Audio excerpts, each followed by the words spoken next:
Everybody, this is Rydo, and we're back to Yu-Gi-Oh! Master Duel and video game news. Today is Friday, March 10th. So the Tryout Duel competition part 2 is now underway. It started, I guess, yesterday around 10 o'clock. But, yeah, I wasn't going to play it there at that time, so we'll do it today. Shouldn't be really that big of a deal. They have new selection packs and gym discounts if you actually wanted to spend real world money. I don't know if there really is a great argument here to ever do that. We have a new selection pack. It's all just happening at the same time, and really they could have just staggered these kinds of releases a little bit more. New accessories, new card sleeves, new icons, just.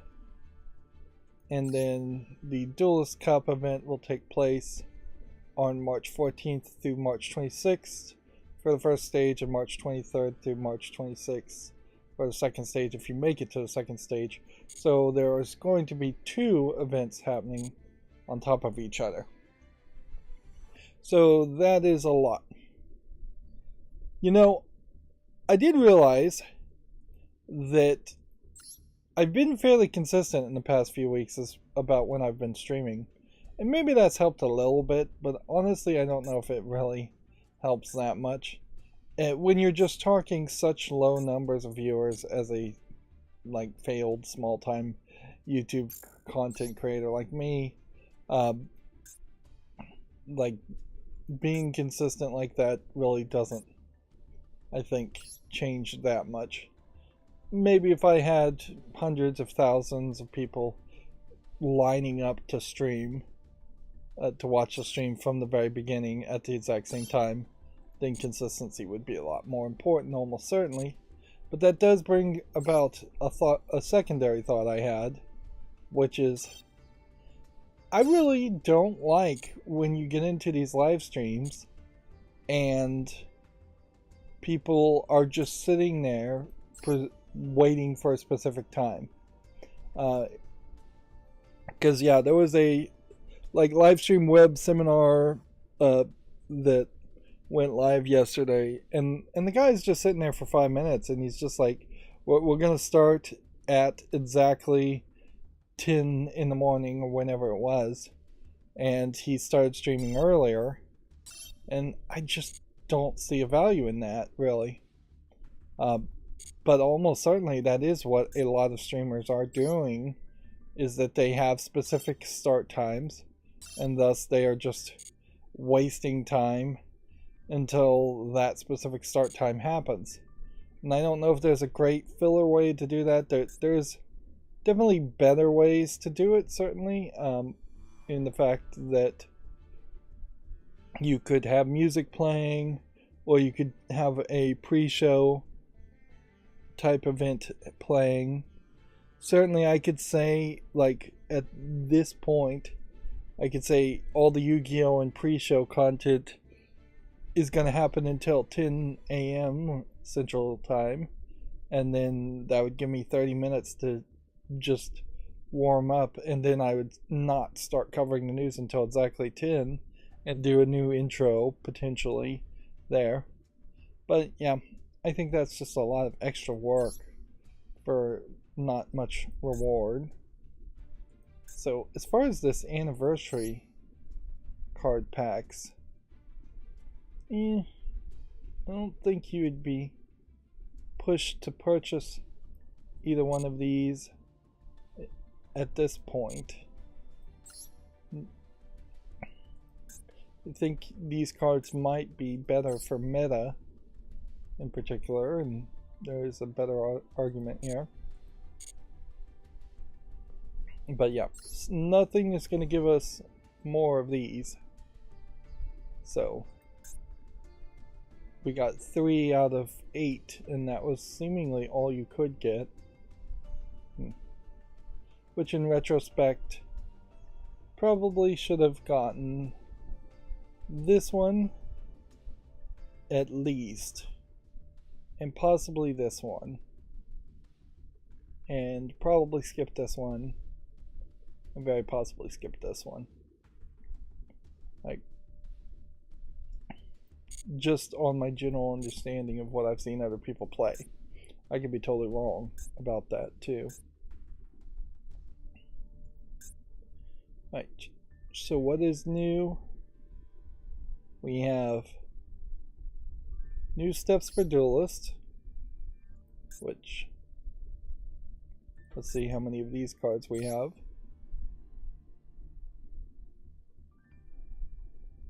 A medium amount, I would say. Let's see. Legendary monsters featured in the first anniversary pack that play various roles in the manga and anime. Also includes cards related to these monsters and recommend for those who want to try out new deck building techniques, which this game inherently does not push you to at all. Or the sprite theme, which, how many of these do we have? Again, about a medium amount. Sprite and elemental heroes. And then the new one should be Strong Will. So they move things around, obviously, and we barely have any of Strong Will. So it would make a lot of sense to buy Strong Will at this point. Yep. This Sprites of the Miracle, I believe, was over here because it was at the higher number, and this may have just shown up at the same time.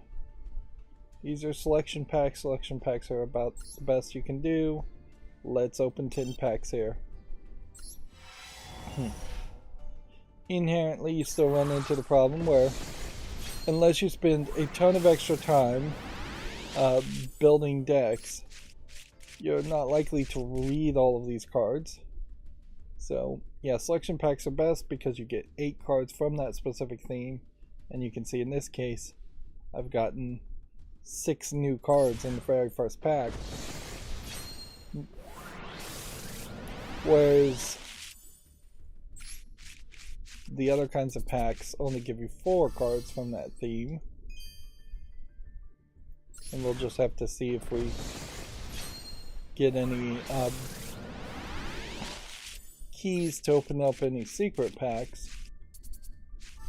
It's crazy. It's selection packs and secret packs. Secret packs are worse than selection packs, and legacy packs are the worst of all. Master Duel slightly better than legacy packs, just in the fact of the amount of cards you would get, I would assume, or the odds in Master Duel packs actually giving you a modern playable card, where legacy packs pretty much guarantee that you're going to get old cards that are not really playable. So I finished History of the World Part 2, Season 1. They are pushing for Season 2. It's pretty great, but it also, being just comedic sketches and parodies, I think, like, potentially softens the blow compared to, like, History of the World Part 1's as a movie. Like, it would be a bigger commitment to go back and watch the History of the World Part 2 as a TV season than it would be to watch the movie. The jokes on Hulu are more toned down than Part 1 as a movie, and they just don't go as dirty, they don't go as far, they don't go as silly. So yeah, it just doesn't feel as impactful. It's not bad by any means. Wanda Sykes being an executive producer, having a lot of skits around Shirley Chisholm, the first black presidential candidate, from like turning that into a kind of I Love Lucy type show. I imagine there's a better comparison than I Love Lucy, but that's how I took it uh, um, as what they were kind of parodying there, or Honeymooners parody maybe, but I don't even think it that. But she got a lot of episodes certainly, whereas JB Smooth and doing the story of Jesus in 3 different parodies. One was a Curb Your Enthusiasm parody. One was a single sketch, where it was the Notebook romance movie parody, and then near the last few episodes, it was all around like a parody of a documentary of the Beatles' last recording session, but instead of the Beatles, it's Jesus and the Apostles being a band, which, yeah, there's just not that much comedy around all of that.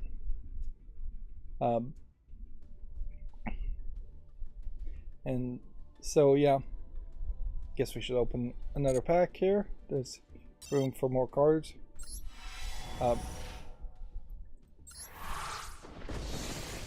Then there is a Civil War parody that got a decent amount of episodes at the beginning and then kind of wrapped up in the middle. It definitely feels like they had 3 episodes in the bag, and then they wrote 3 more episodes, then they wrote 3 more episodes.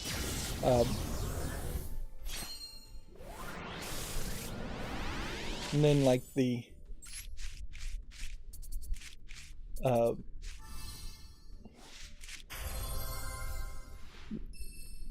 skits around the Russian characters kind of went nowhere.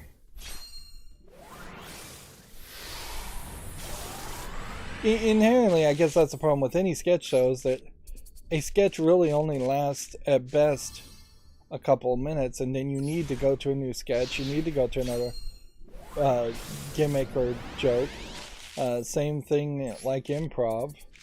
Like, you can't have this long running narrative because you just need to pack in as many jokes as possible. And that would be what I would say is the worst part about History World Part 2, is that in the modern style of comedy, the timing has just drastically increased as far as the number of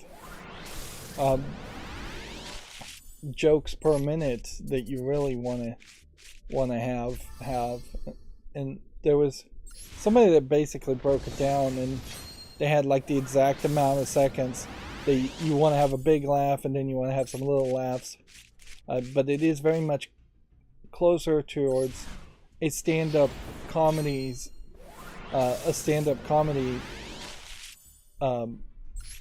presentation as far as just how many jokes per minute you really want. And even if you're just faking that and cheating that with laugh tracks, that's really what people expect.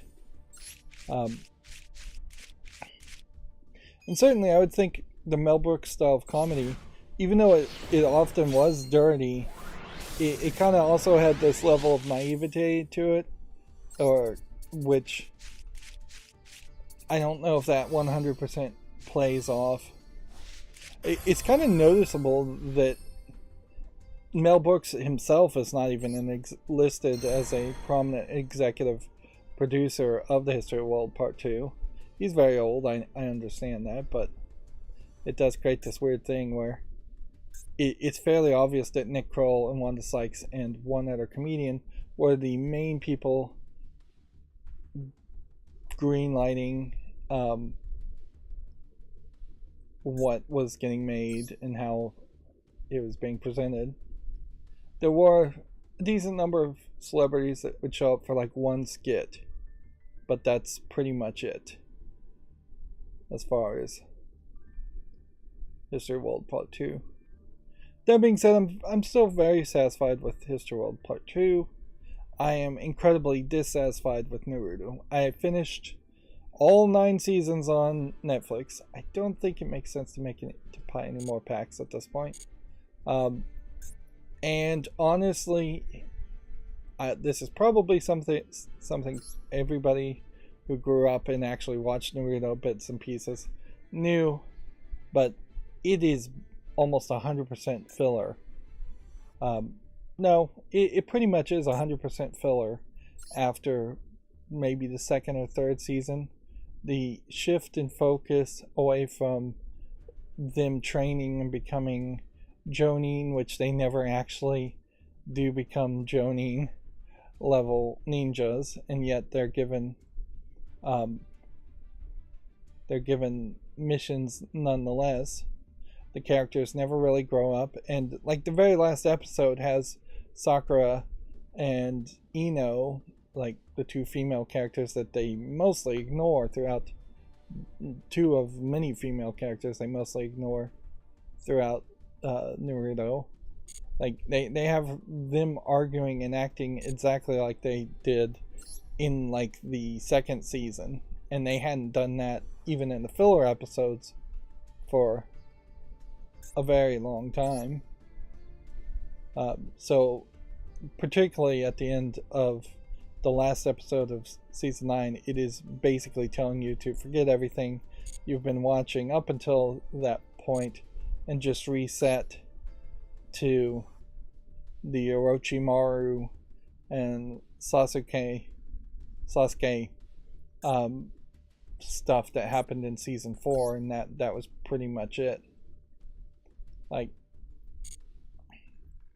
there are some Naruto movies, and I'm gonna probably struggle to watch some of them. Most of them, though, are labeled Naruto Shippuden, which I'd have to assume in the manga too, as a Shonen Jump manga, there was just a ton of filler content, and that's what the anime was copying. And so Shippuden is probably where the story actually continues.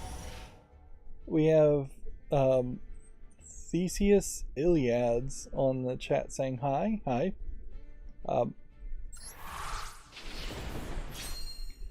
But yeah, huge disappointment. I definitely could not recommend watching any of Naruto past the point where Sasuke like leaves. Maybe a couple episodes after the point where Sasuke leaves, where they try to find Sasuke.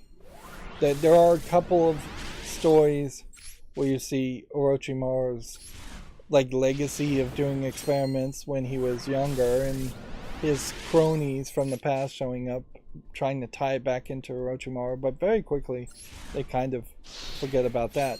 And if anything, the last 4 or 5 episodes of Naruto Season 9 kind of resets everything back to the idea of the fight between the Land of Sand ninja and the Naruto. So it even rolls back before the Orochimaru Sasuke stuff, and more kind of focuses around that. So there almost certainly is a better way to tell that story. Of course, if you were going to make a new anime these days with kid ninjas, you probably would do a very, very different types of narrative in the first place. Just try to rethink the world as it is set up, because it doesn't really make a lot of sense, the world of Naruto, in that they have technology and yet ninjas still are around and taking missions. Start with this loner deck and start playing, but then you still have this awkward, like, the entire village of ninjas only exist and only continues its existence by training up its own children to be child soldiers, effectively, and putting them on dangerous missions that will get them killed. Notably, in the last season, they straight up do murder a child character. It's also noticeable that by season 9 of Naruto, the animation style and the color palettes they were choosing was becoming much more a modern, much closer to a modern animation style, with just characters having different colored hairs and smoother lines and drastically shifting in their appearance. And I imagine that's where Shippuden is also a good point to make a break and start over, is to say they're going to animate it in a more modern style. I don't understand though the whole Shippuden / Boruto stuff. Like, so I have to assume it was Naruto, then things called Shippuden, whether they're movies only or whether there actually is a TV series. Obviously there was Naruto, and then there was Naruto Shippuden in the manga aspect, and then I have to assume Boruto is after that point. But yeah, since Naruto is pretty much trying to be a kid's show, you would have kids running around being ninjas, but in some kind of incredibly safe virtual reality thing. I could see it being even something like Sword Art Online. At a certain level, it's kind of questionable why there isn't a Sword Art Online in a ninja environment. But yeah, you would potentially not raise the stakes very high until at least later seasons, in which characters actually might be able to die.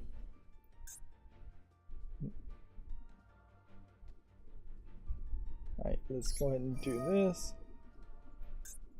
Tribute this. And destroy that.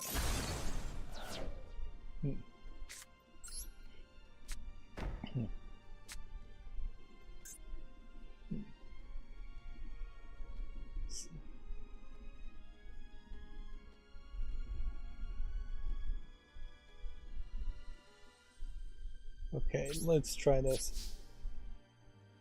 But yeah, if I was a modern anime maker, I would have kids in a high school training to be ninjas, or in some kind of training academy.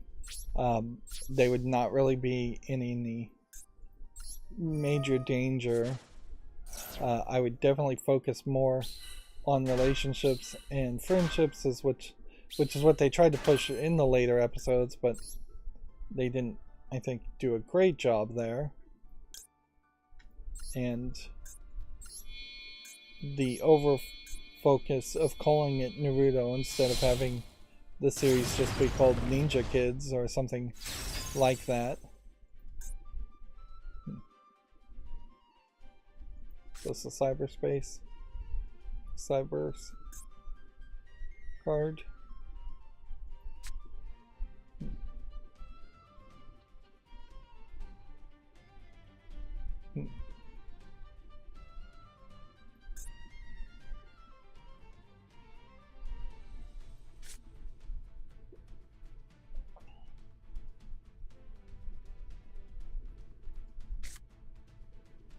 I'm gonna leave everything here. There. I'm trying to learn these cards as I play. But yeah. The other thing I definitely would do is, if I was gonna make a competitor to Naruto these days, is I would have more actual karate and ninjutsu, real things talked about, and try to be a little bit more historical or accurate, and instead of immediately starting with magical abilities that don't have any kind of real world equivalent. you eventually would probably get to magical abilities, but yeah. Even in the very first episodes of Naruto, um, they're doing shadow clones and transformation jutsus and that's stuff that should have been later. Neoshock says, so you want Naruto to be a ninja slice of life? For the first season, at least, yes. Because you want to build up the characters. Like, you want to have Sakura really have a reason why she doesn't like Naruto romantically, and why she does like Sasuke, because it never makes any sense why Sakura would want to date Sasuke in the first place. Sasuke shows her no interest at all, and yet there's supposed to be this implied deep romance in the cartoon of Naruto. They never show that. You'd get one episode as far as Sakura's backstory with Ino, and that's pretty much it. It only gets worse in the later seasons when they continuously flash back to like the same scene or the same still image of a photo of Naruto, Sakura, and Sasuke all together. They imply that there's this great relationship. But yeah, the slice of life aspect definitely it would need to be done to establish a world that makes sense.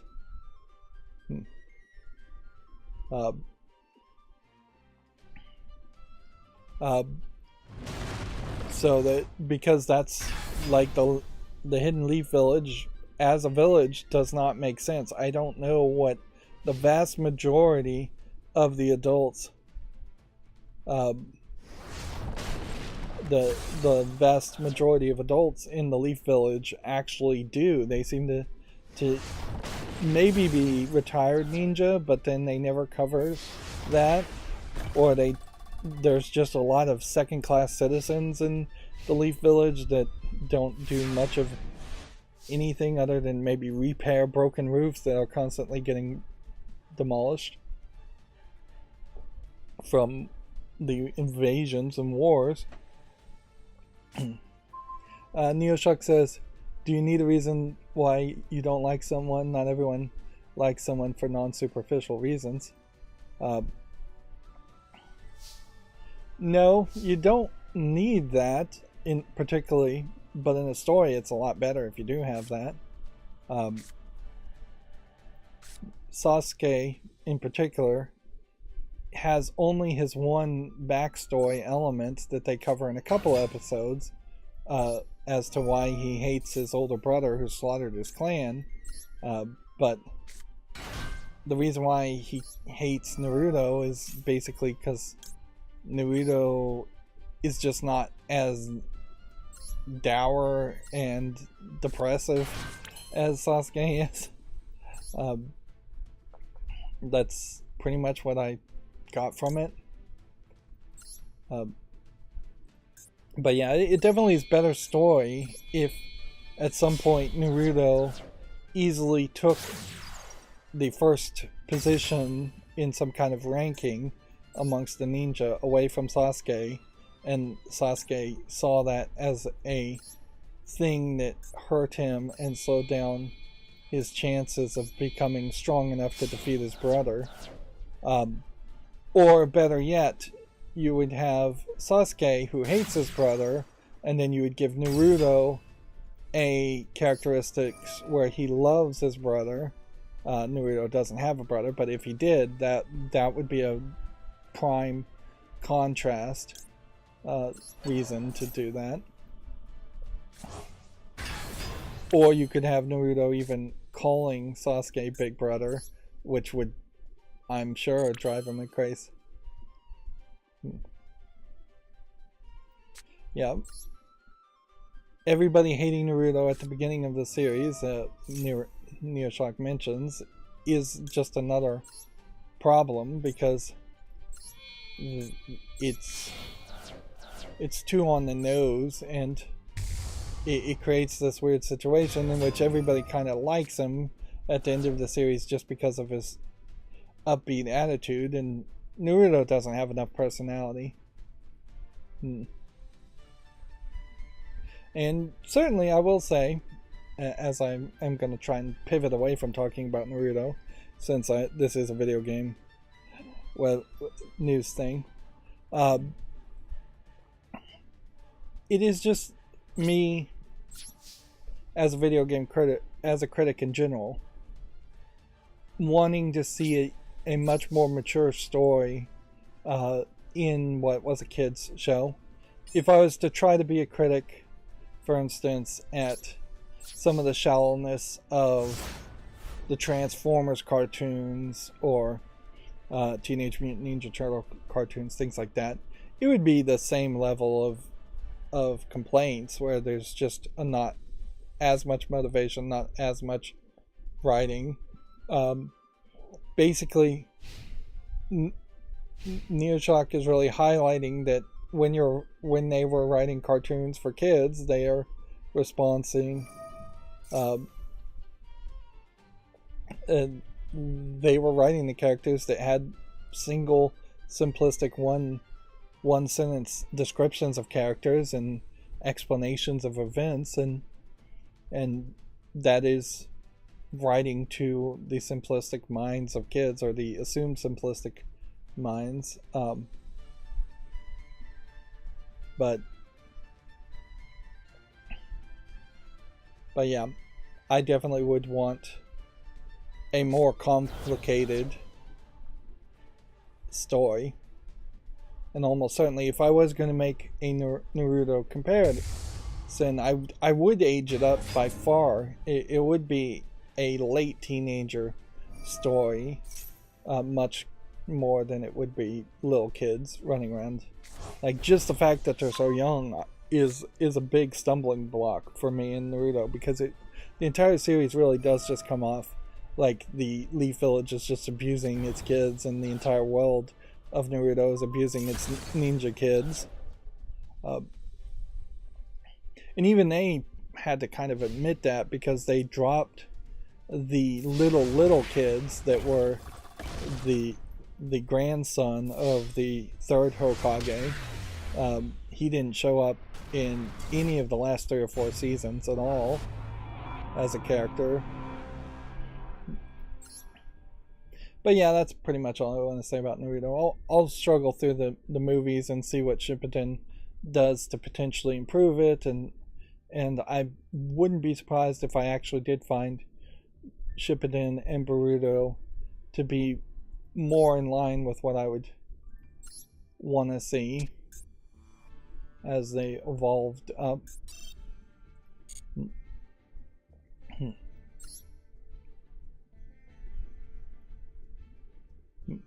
There might be a great comparison, but I won't try and make it at this point, to something like Detective Conan / Case Closed, where you have a teenager super detective genius drugged and transformed into a kid's body, and then him solving still murders.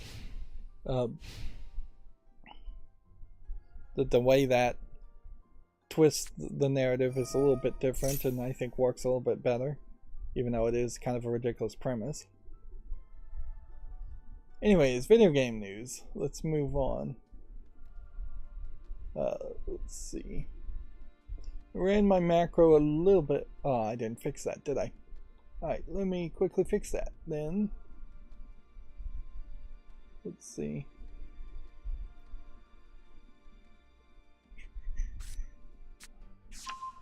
Web peak. Display capture. Switch to display. There we go. And that. Switch to display. And there we go. There we go. So that should work now. I'm looking forward to when I can feel confident enough to update OBS so the display capture stops messing up every time my computer reboots or Windows decides to relabel different monitors. I ran my macro opening news a little late, so we have a Gamatsu article here talking about the Legend of Nayuta Boundless Trails launching this fall in the West. I assume this is a JRPG game? Yep.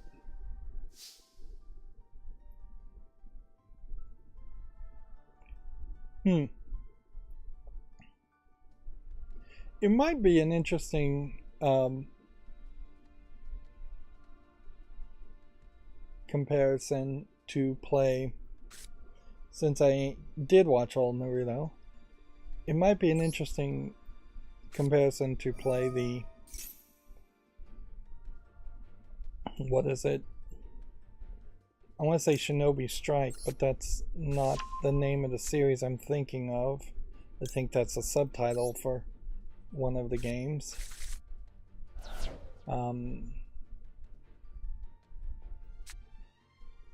It's not the Neptunia series.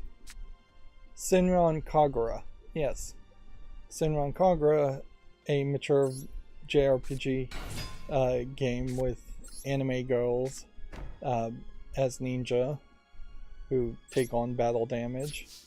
And when they take on battle damage, their clothing becomes more torn. Onichambara, being an older series, kind of somewhat similar, but there's really only one character in that case.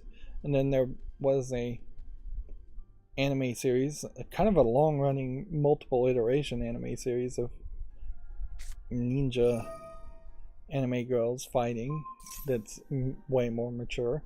It is this distinct swing in the other direction, certainly, of being way too mature in those cases compared to a kid-friendly Naruto. Although arguably even Rydo was definitely not kid-friendly enough for a lot of people in the West's parents. Like even Power Rangers was not kid-friendly enough for a lot of Western parents.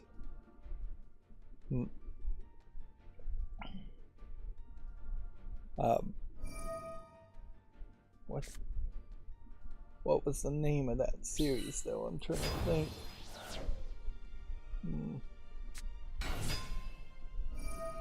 Iki Tozen. Yeah. I think that's the name of the series. You might also do like a Fate Stay Night type thing, or the Fate series, where you have like kids controlling spirits or avatars, like JoJo type series too, where you're summoning a stand and then the stands are fighting. The whole reason you have that kind of concept is to prevent having to animate kids killing other kids or kids getting beaten to a bloody pulp. This is taking forever. This one. Speaking of censorship, to some sense, the ESA put out a article talking about how Riot Games has created a muted word list that allows players to manually filter out words and phrases they don't want to hear in Valorant games, while Riot also uses communication filtering technology behind the scenes to proactively remove inappropriate words, phrases before players see them. The muted word list provides players with an extra level of control to empowering to create their own list of lists of things to filter out. That being said, it seems literally like there's not so much of a full list that they're willing to show, as much as there's just a thing here you could type in phrases. And you do create this situation where you have to hear it once and understand what the word is once before you could type it in, or somebody else would have to type in the words to a list if you're going to try to create your own personal filter. It does really smack in the face of reality, though. Like, if you're in the real world walking down the street, somebody can scream something, some obscenity you don't want to hear, in the same way they can scream political ideas or religious ideas you don't want to hear. And at a certain point, if any of reality and society is going to be shared amongst all humanity, we can't all live in the bubble. That there was a episode on that Netflix series that was all about science fiction stuff. What was the name of that series? Black Mirror. Yeah, there was an entire Black Mirror episode around the idea of people having filters in their heads. In fact, there was probably 2 or 3 episodes around people having filters in their heads, and just the incredible insanity and danger around that. And yet, in the video game realms, it is actually doable with current technology that you can try to create this bubble that you live in.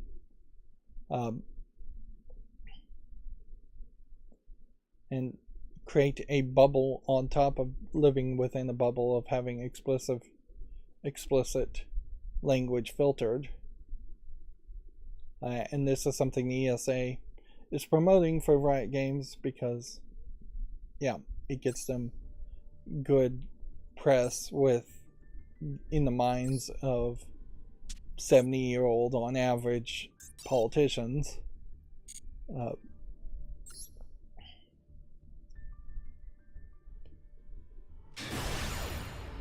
Specifically when you're talking about like Riot Games and Valorant, I really have to question if that is a particularly rabid hotspot of profanity or just unwanted chat in general.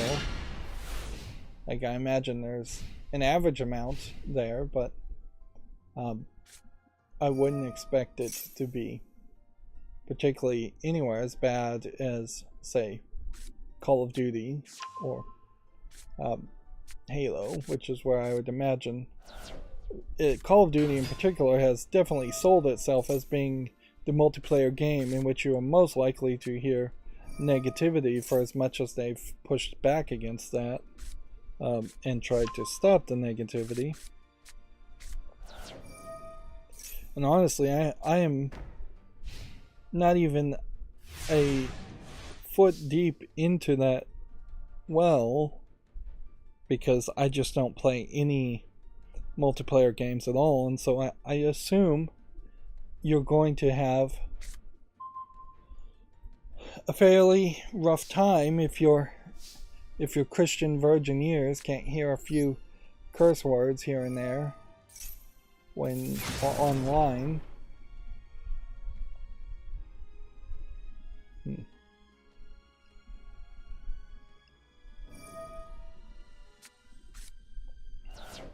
And personally, I'm more on the side of just being annoyed by people talking, even when they're not saying anything particularly offensive. It's just annoying to hear people chat. So that definitely is part of the reason why I don't play multiplayer games. Let's just go ahead and hope that those 3 are good enough. There's some kind of weird strategy here.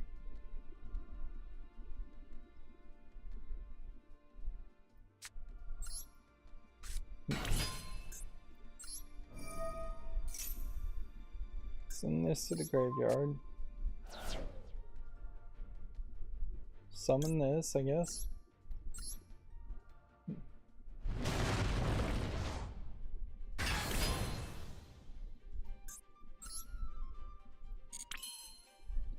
Yeah.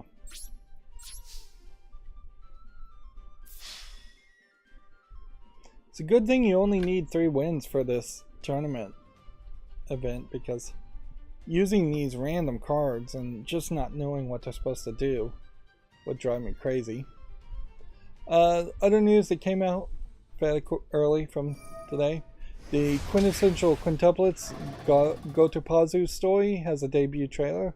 It's due out May 25th in Japan. I believe this is a visual novel. And then the other Gamatsu article says Cry Machina has 30 minutes of gameplay, which it is worth pointing out that if you are making a action RPG, JRPG type game, and you can show off 30 minutes of gameplay, you definitely are making it fairly obvious that there is a lot of gameplay in that game. Hours and hours and hours of grinding, if that's what you want to call it. And see, it also comes down to a weird situation where Yoshi P was saying he didn't like the phrase JRPG and he took it as an insult, and even Gamatsu, which is a very Japanese friendly website, even though it is in English, it's very focused around Japanese releases. They clearly label everything that I would call a JRPG. This being obviously a game that definitely looks like a JRPG. They label everything as JRPGs. So, I guess if Gamatsu did come out and say, we're going to stop labeling things as JRPGs and we were just going to say RPGs for JRPGs and call everything a role-playing game, it still, as a concept, doesn't really make a lot of sense, though, to lose detail. It makes more sense to say, hey, this is a Japanese role-playing game because it's designed with a Japanese visual aesthetic to focusing towards a Japanese audience. I don't know. What's funny here is they're not really showing a lot of action gameplay in this. This is 30 minutes of basically the conversations that you might have in Persona 3, which that definitely colors my understanding more of what Cry Machina seems to be.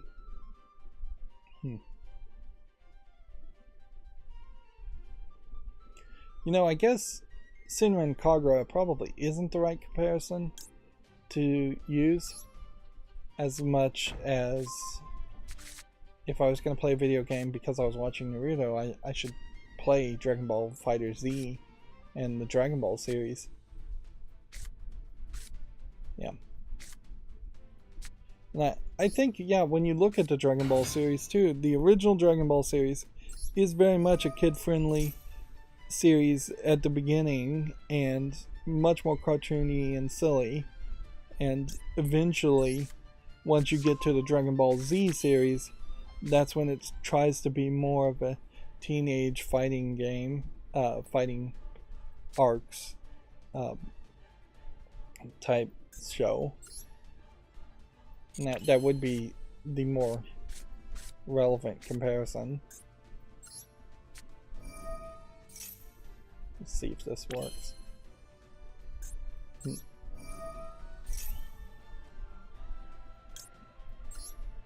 So yeah, maybe I'll do that. Maybe I'm almost done. I really didn't even do an accountability section where I talked about how I finished playing Prey. The main story on Prey. The big twist at the end on Prey, I already knew, and it's frankly just not that good of a twist in my opinion.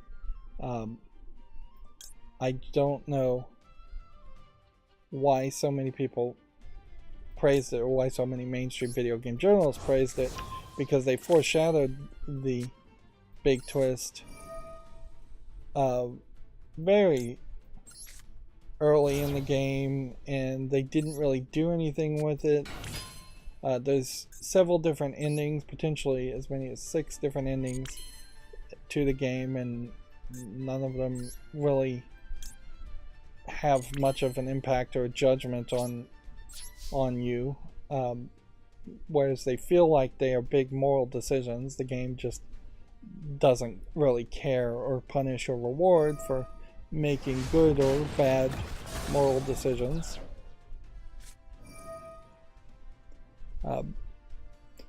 You get, at one point, you just flip a switch, and they don't foreshadow it very much. And once you flip that switch, you're locked into the last section. I barely even want to call it an act, but the last section of gameplay, and at that point, a significant portion of the open world area is not available to you, and you can't do anything separate or extra. A lot of the side objectives in the game in general in Prey are kind of nothing.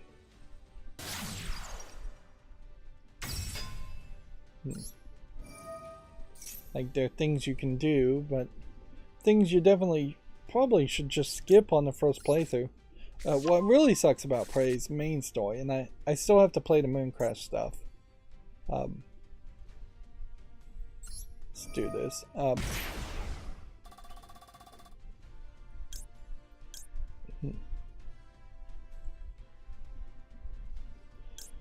Let's see.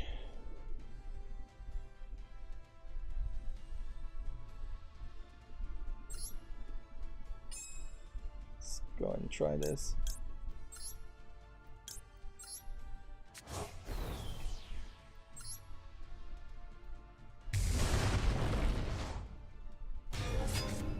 Gymnot Ruby.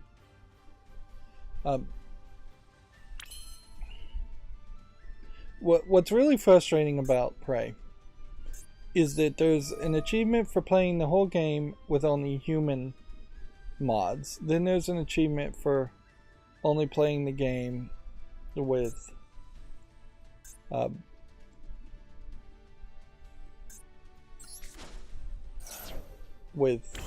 Typhon type mods, but only Typhon type mods. So you would have to start a game in story mode, play it on the easiest setting because the game's just way too difficult and it's just not worth it. The enemies are too big of a bullet sponge.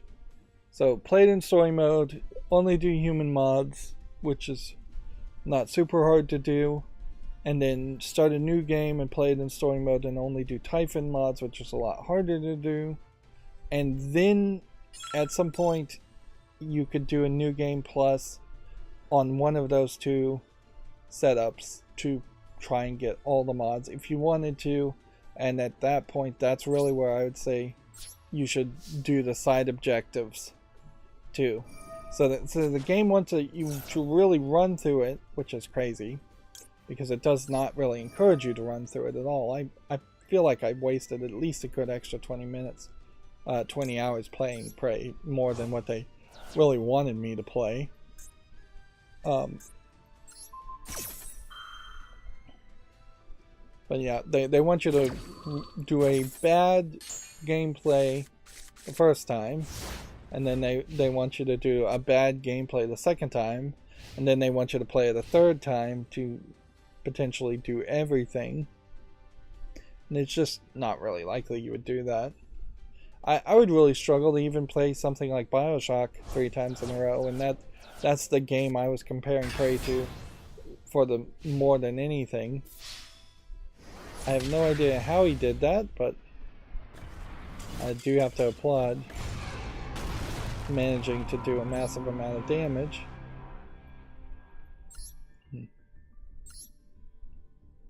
So yeah, I'll play Mooncrash and see if I enjoy Mooncrash and if it's kind of reasonable to play and try and get all the achievements on Mooncrash, and then I would have to reevaluate for the 8 or so, I imagine, achievements that I didn't get. It is also very frustrating around Prey that there's an achievement for like finding every character in the game, every corpse, every person, and there's definitely at least 2 people that are locked in a closet behind a key card, and I just never found the key card. Like, I have no idea where the key card is. it also doesn't seem like the codes and passwords, well, the passwords may be somewhat in line and consistent. You can't type in a password if you know it, if you're following a guide. You could type in a code, but it looks like all the codes are randomized in each playthrough, so you can't potentially have a walkthrough that way either. So while I would encourage you to play Prey for the first time with a guide, just spoiling everything, the story's really not that interesting.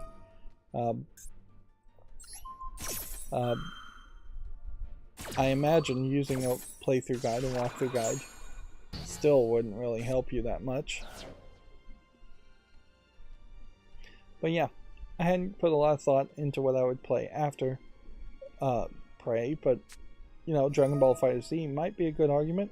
In fairness, though, it's not the best argument. I don't own all the DLC for all the characters, and very possibly as a fighting game, since I haven't played a lot of fighting games, I may play it for a very short amount of time and just give up after a while. It is potentially a game that I ambitiously want to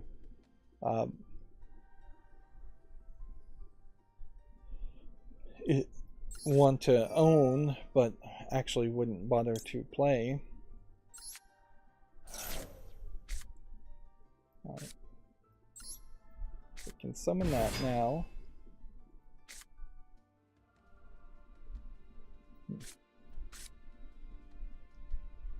So we can do this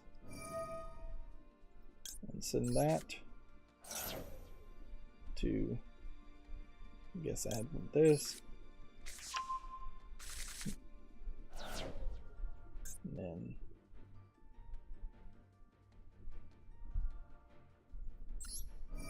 you can activate this and make 3 of these again.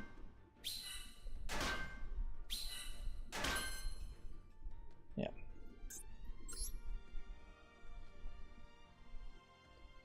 And then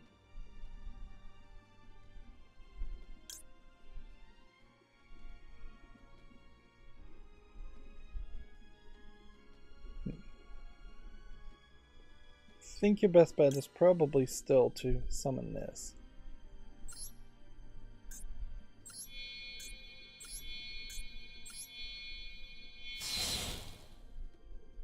And I have to put that here. Discard a Cyberverse card and draw a new card. Don't think I want to do that.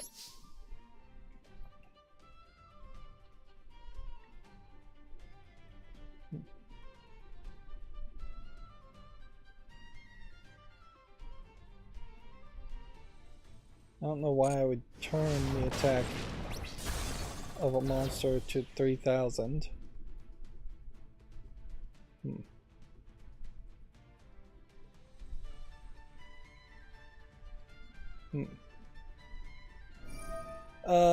Firmament from Sign, the creators of Myst, has been in development for a very long time. Feels like 3 or 4 years minimum. It is so far the most ambitious looking game from Cyan, this new Cyan that has gotten back into the idea of making games and selling video games, whereas all they were really doing was reselling Myst and the sequels to Myst like Riven, Myst 3, Myst 4, Myst 5 over and over again, Uru.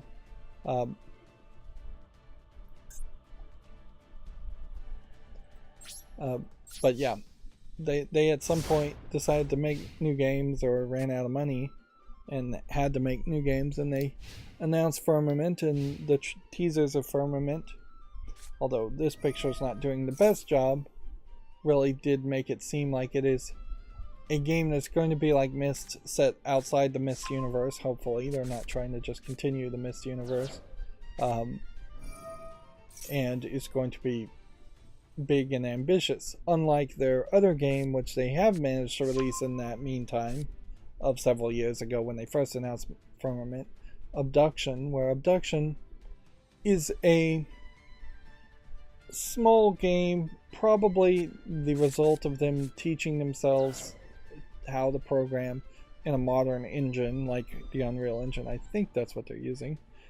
Also, it's probably a case with Abduction that they hired a lot of new employees and staff, and so you have this second generation of programmers and employees at Cyan that very possibly the vast majority of them never programmed on any of the missed releases or remakes or reboots, and definitely wouldn't have programmed on the original missed games. Abduction, though, much smaller, has one gimmick. I would assume Firmament is not going to just have one gimmick and one puzzle solution that gets applied multiple times over. I would also hope that Firmament is a little bit more polished and a lot longer of a game. So yeah, fingers crossed. Myst very possibly was a lightning in the bottle that they milked like a golden goose, or that became a golden goose for Cyan and allowed them to, very much like Valve, where Valve had Half-Life 1 and 2 and then Portals. Like Valve had several games that were lightning in the bottle golden gooses that they've been able to hire and build a big company and not actively I don't see the point of doing that. I don't see the point of doing that at all.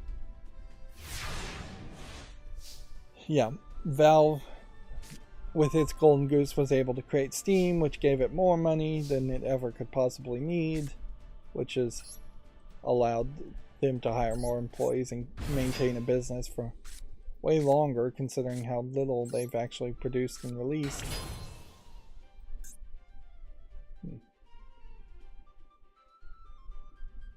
Discard a card and destroy trap cards. I don't know if that's worth it. I don't think any of these trap cards have anything to do with anything. But yeah, I'm cautiously optimistic around Cyan,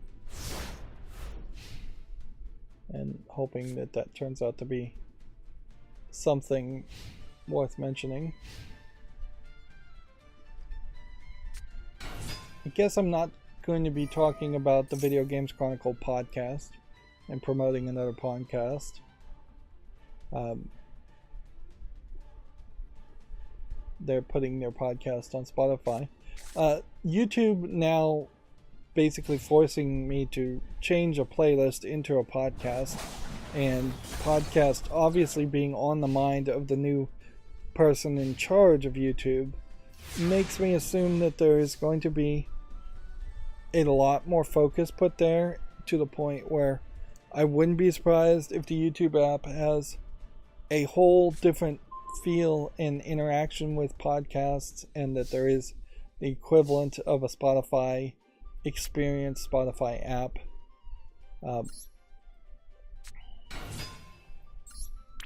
That shows up in YouTube. I wouldn't be surprised if we do see something called YouTube Podcast or YouTube Audio that specifically allows you to maybe play the audio in the background without having to buy YouTube Premium, which is, unless you're using the ad blocking YouTube Advanced or something like that, playing audio in the background of YouTube is a premium thing that they promote and sell. But yeah, it definitely, for a brief second there, I thought about, well, if what I'm doing now is going to be promoted and sold as a podcast, even though I don't really feel like this is much of a podcast, as much as just a live stream, would there be an argument for YouTube content creators to put their live streams, or whatever they're calling a podcast, on something like Spotify or some other streaming service? I don't know You know, if I think there really is. Though.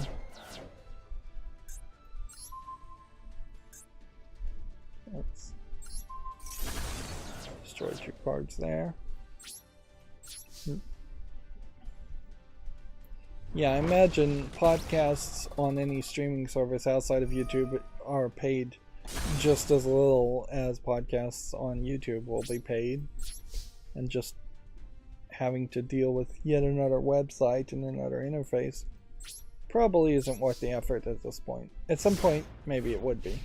Maybe podcast would become popular enough that it wouldn't make an argument to put what I'm doing in audio only form or video only form. Not video only, but video and audio form on something like Spotify. It is also possible YouTube focuses heavily on video based vidcasts, video podcasts, and promotes that.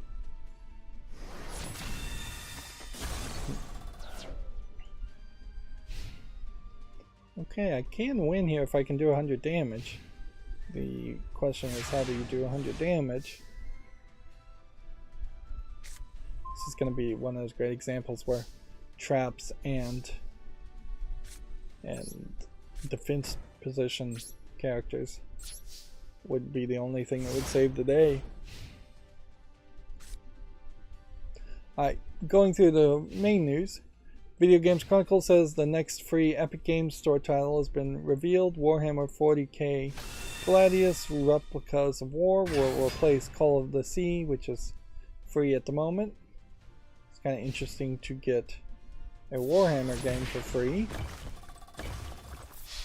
Fresh Lord of the Rings. Look at that. He was at 100 and he managed to win in one turn. Just because I didn't have a single defense character. Arguably that is my fault, because I didn't hold back any cards. Yeah, fresh Lord of the Rings Golem gameplay revealed in the new story trailer. This is following several delays. The game will be released later this year. There is this level of potential helpfulness, I would say, around the timing, in that there really isn't too much to compete with this Golem video game, so it could fill a gap, certainly. I also feel like the Lord of the Rings license overall is potentially being lost by a lot of people, and so there's this rush to put out one more product, one more thing with the Lord of the Rings license. That's literally been said about this new $500 Lord of the Rings Lego set that they've come out with, which is very nice and has a lot of pieces, certainly, but it's hard to really justify.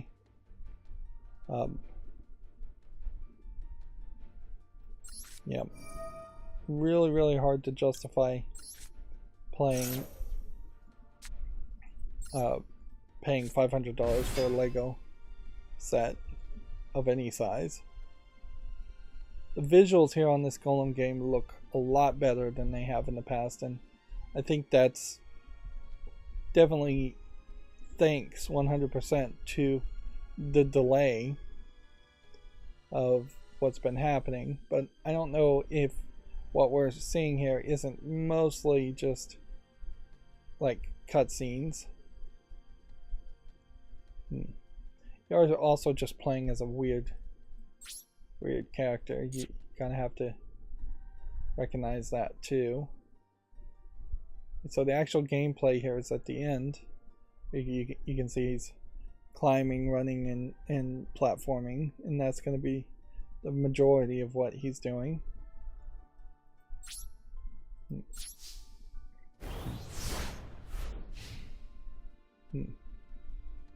But yeah, I will say that looks way better.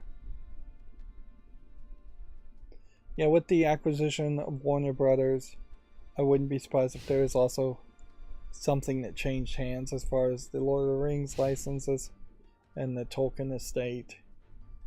And I say nothing's been going on with the Lord of the Rings series lately that is basically intentionally ignoring the Amazon Prime Solon series or any new things that are potentially in development.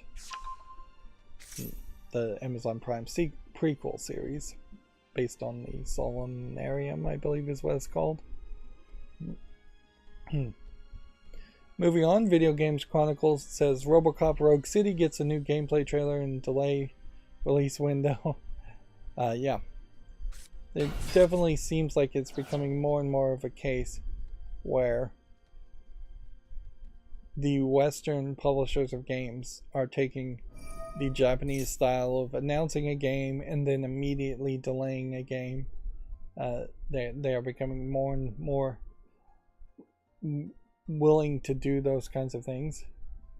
It has now been pushed from June 2023 to September for the PS5, Xbox Series X and S, and PC via Steam and Epic Games Store. This video is age restricted, so since it's age restricted on YouTube, I will just opt not to show it on my stream. It's hard to imagine that this RoboCop game would be more successful than, say, the most successful Terminator game of recent history, which the most recent Terminator game that I'm thinking about actually was fairly well received, but it still didn't really sell that well. When people think 80s, 90s era action movies, I think they really are just nostalgic for those movies, and when you get remakes of those movies, people don't really care about them. If you get sequels to those movies, people don't really care about them. If you get video games around those movies, people don't really care about them. Now, I might make an exception here as a pinball fan to say, when you inherently are doing just like this artistic rendition and transition to a completely different art form, like pinball, which pinball is probably, I would say, 80% physical in your interactions and mechanical, and then 20% is the audio-visual element, whereas a movie, like the Terminator pinball game versus the Terminator movie, completely different things. One does not replace the other. One doesn't even really do much more than oddly supplement your fandom of the other. It doesn't actually supplement the story or the narrative. And Jersey Jack has just announced, for comparison as far as a pinball game, a 50th anniversary pinball game based on The Godfather. And yeah, it looks like a really cool pinball table. You do have to know that Jersey Jack, I think, has been one of the potential worsts about getting the coding and programming for how the table actually plays and works. And they've just been kind of slow to release games on time anyways, but they're not terrible, even at those aspects. So, yeah. I'm fairly hyped around that pinball table. Of course, I can't afford or don't have space for a pinball table. And I've never even watched The Godfather, so that would be a weird table for me personally to buy. But yeah, it's a shame there aren't more arcades, and that even when arcades were a thing, they wouldn't cycle out pinball tables and arcade machines that often. So we are definitely spoiled for choice nowadays when we can just buy any game we want from a game store or online via Steam, versus the days of having to find an arcade and see if there was anything new at the arcade. Moving on, I rambled there a little bit. Let's see. Rocksteady's Suicide Squad, Kill the Justice League being the subtitle, has reportedly been delayed again following this showcase criticism. This very well may be a good move, because people were not happy on the idea that they were selling around Suicide Squad. The idea that it would be effectively a looter shooter game with live services and microtransactions.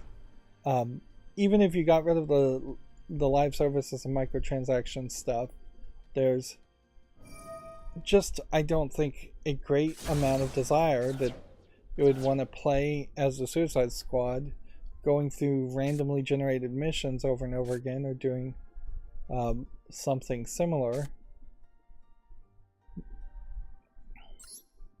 to that. You would want a more narrative experience like Guardians of the Galaxy, I would think.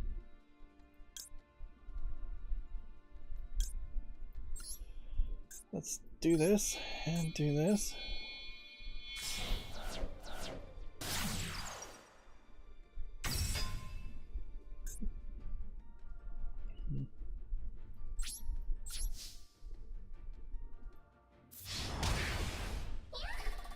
DF Retro, interestingly, said that they had fixed a lot, but not all of the performance issues with Gotham Knights.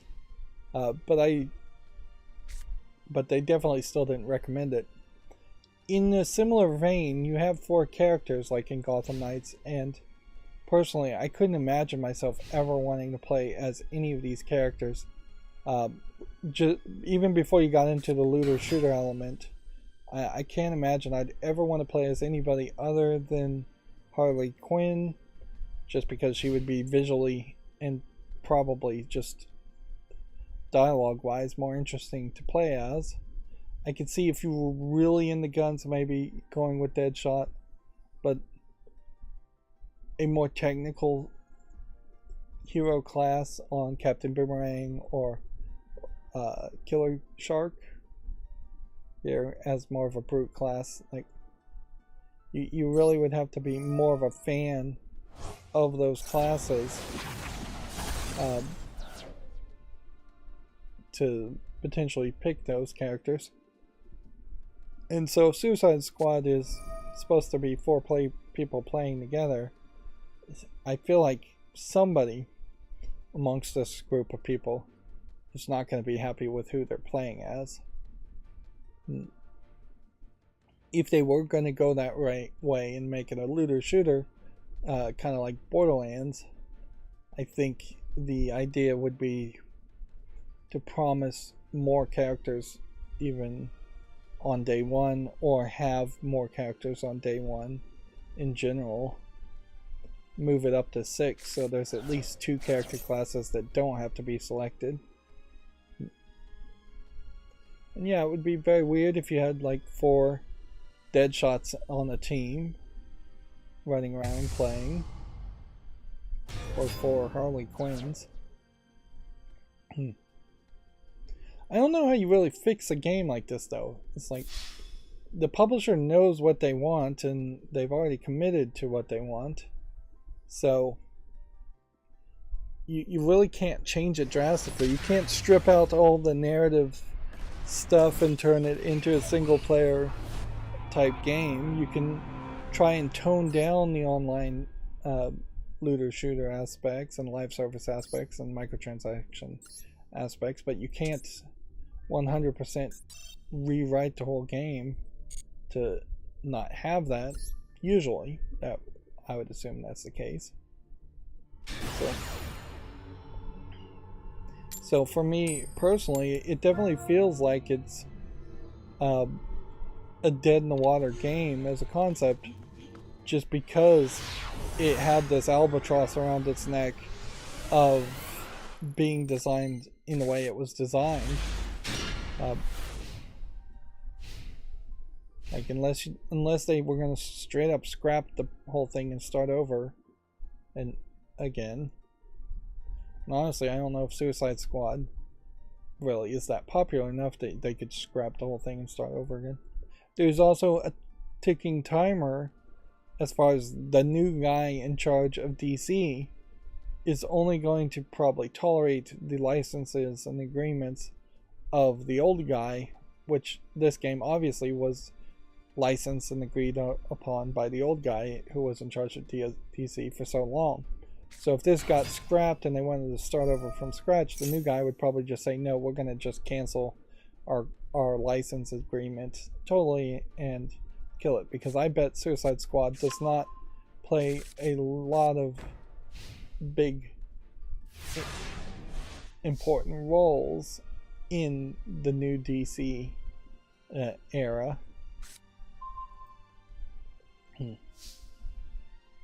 And there's multiple reasons why you would do that. Anyways, it's just a potentially, as a comic book guy, scrap it and be done with it. Okay, what can we place here? Sure, place that on the field.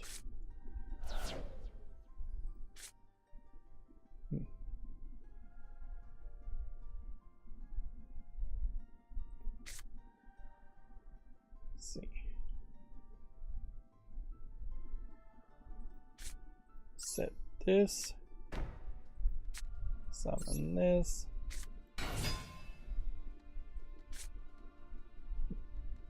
P-scale this, I guess.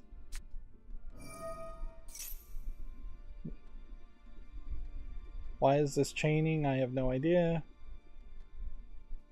Maybe I did that.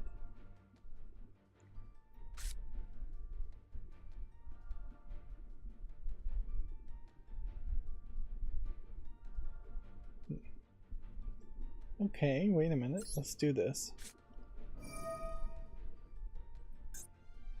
Destroy this card here.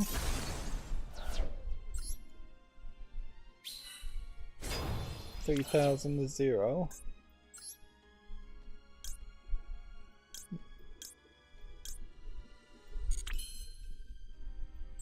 See if this works. Go and attack here.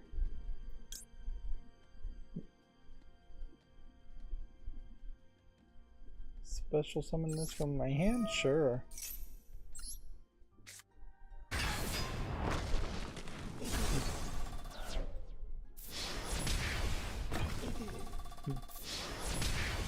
Wow. Well, I got really lucky there, but the luck worked out.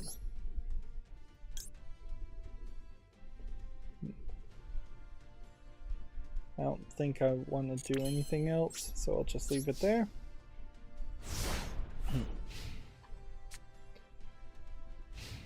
Let's see. Probably should take this victory, if I get a victory, as enough success and stop playing Yu-Gi-Oh! At this point. I've been talking a lot and not playing too much Yu-Gi-Oh! Anyways.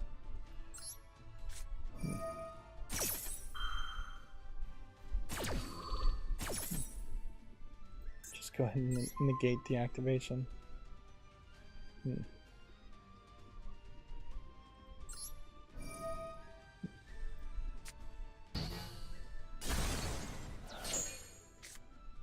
Interesting.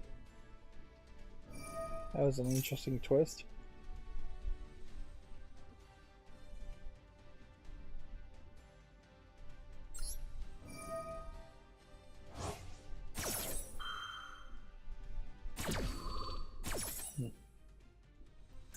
So then that just special summons that right back.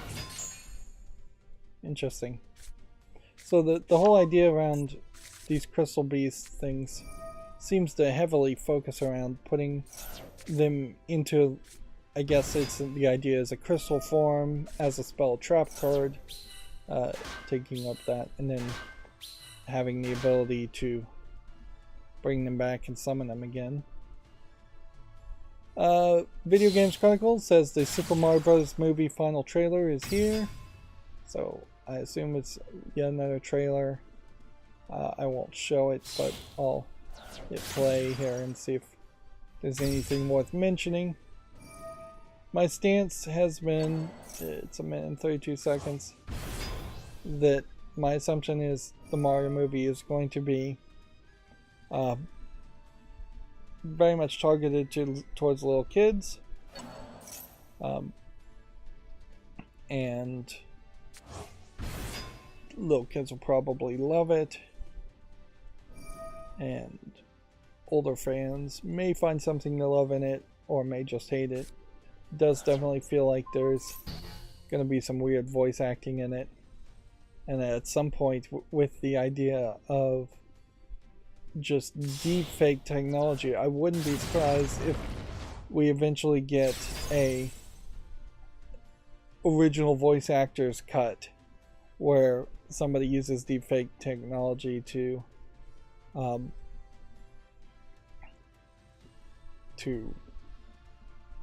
change all the voices back into more traditional voices. I'm seeing a lot of references to like Donkey Kong and Mario Kart, and Luigi being kidnapped by Bowser, which is a odd twist on nearly every Mario story in which Princess Peach gets kidnapped by Bowser. Instead, Princess Peach is seemingly more around for the ride.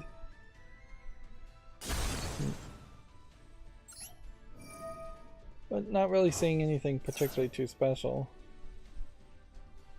around that either.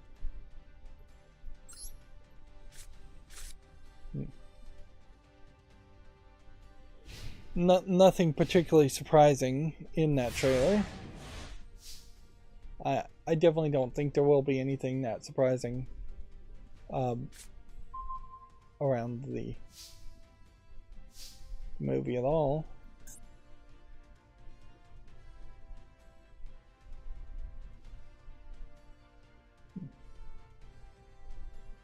So we'll banish this.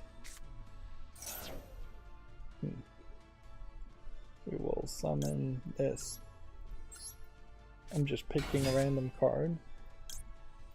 And then we'll select an ultimate card.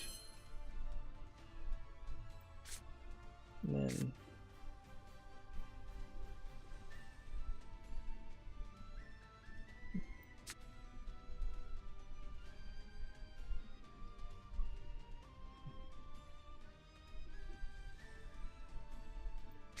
let's go ahead and summon this.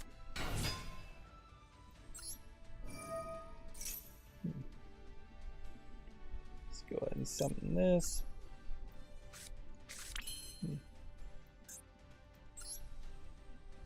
Okay. 1800s.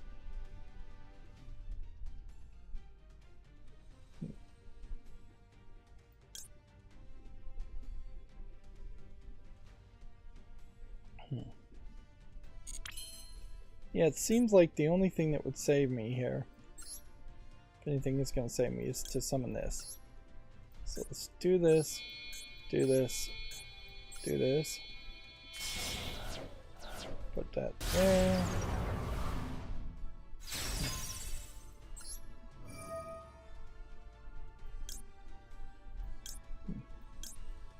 Discard that. Return that to the deck.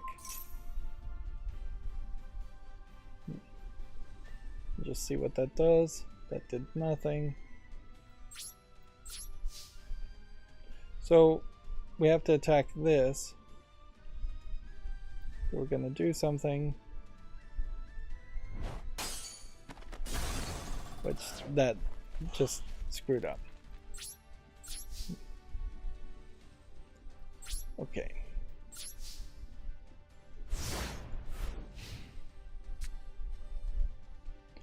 Maybe if I'd returned this to the deck, it would have worked.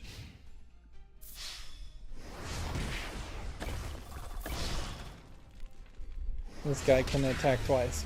Alright, well.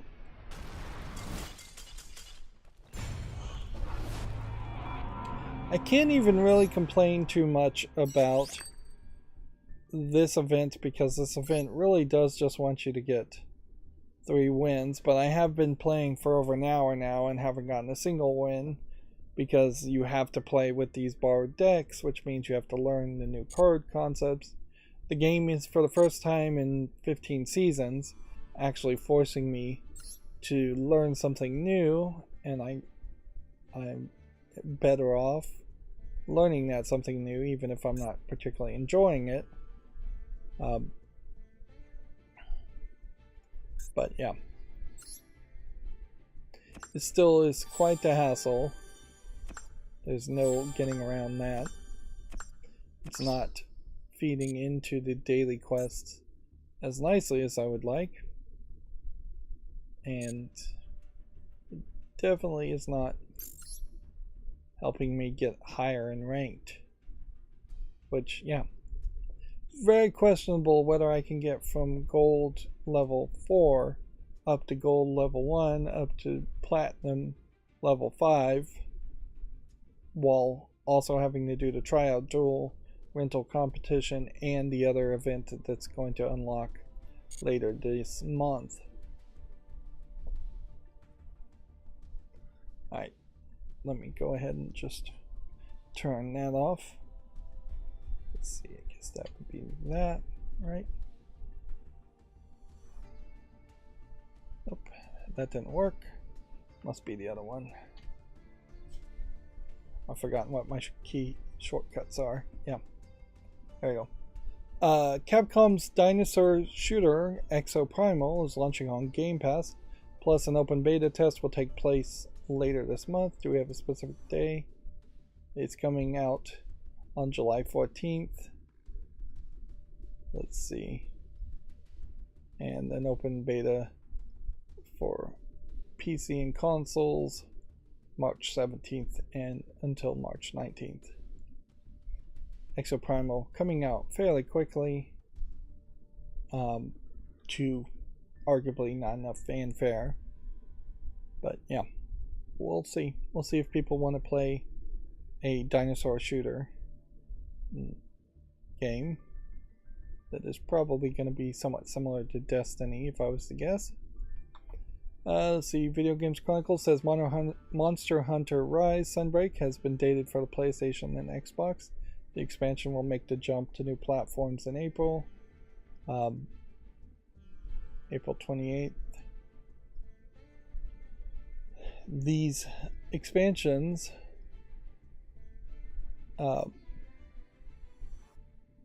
came out before for the Switch and PC. And I assume Sunbreak came out for Switch and PC around the same time.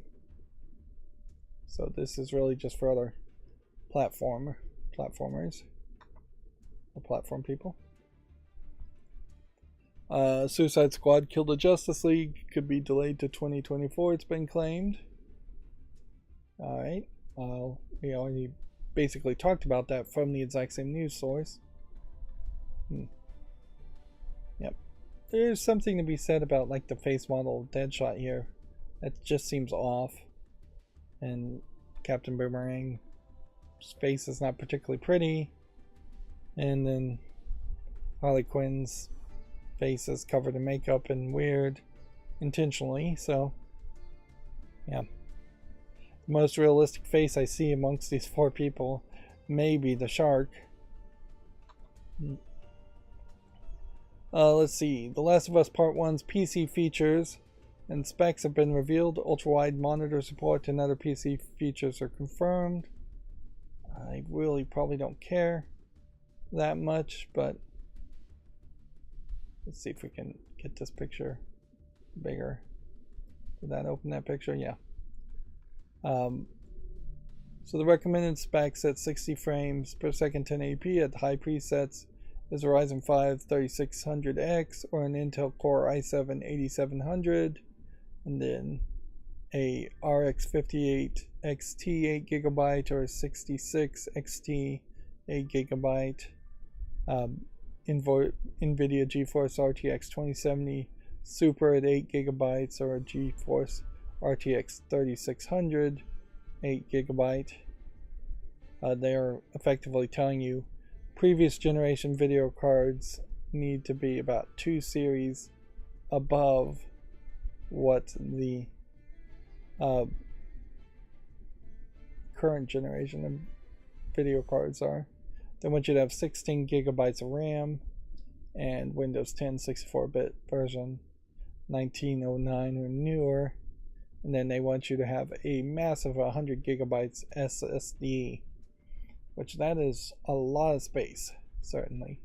If you have a 256 gigabyte SSD and you're losing potentially 80 of those gigabytes to Windows and other software to begin with, you're not given a lot of extra room here. And that's just for recommended. Once they start to bump up to 1440p, which people like to play at those settings if they can, they want double the amount of RAM. And if you're going to 4K at 60 frames per second at the ultra preset setting, they just want even more powerful CPUs and GPUs. Yep, even going up to 1440p, they also want a more powerful CPU too. Those are some pretty big numbers. And if anything, I think in this case, that very well might be specifications and requirements that are unnecessary if they had optimized The Last of Us Part 1 better. But I wouldn't be surprised if whatever third-party company that's porting this to PC, even if it is Insomniac Games themselves, I wouldn't be surprised if they just don't have the experience as far as optimizing for a Windows platform, since they are a Sony first, second-party type company. Insomniac Games is, at least. So, yeah. And then I personally am just in this weird situation where I kind of want to play Last of Us Part 1, but I kind of don't want to play Last of Us Part 2, so you get into this weird situation where I would just like to play the first game and then assume the story ends at the ending of the first game. And then Part 1 may not actually be Last of Us Remastered, which may already be on PC. So Part 1 may have slight visual changes in it, or just tweaks for no real reason, which is very similar to the Outer Worlds game that was released by Private Division. And it seems fairly obvious at this point, once I've heard more evidence, more claims at least, that Private Division was losing the license to the Outer Worlds. And so they came out with the Outer Worlds Spacer's Choice Edition, I believe is the name of it, and said it had better graphics, but really just ruined everything and ruined the performance. It seems to me like they just rushed out a release to try to get some more money out of people before they lost the license, and the actual developers of the Outer Worlds don't seem to actually have been involved, and so their name is effectively getting dragged through the mud for a release or a port that was not made by them. Meanwhile, the makers of the Outer Worlds were also the makers of the original couple of Fallout games, and so now they're working on yet another game, and so they're being distracted from working on their project by, I assume, taking the blame that they don't deserve to take. The Spacer's Choice Edition really is the worst case example of what a publisher can do to really screw over a game developer just to make a buck.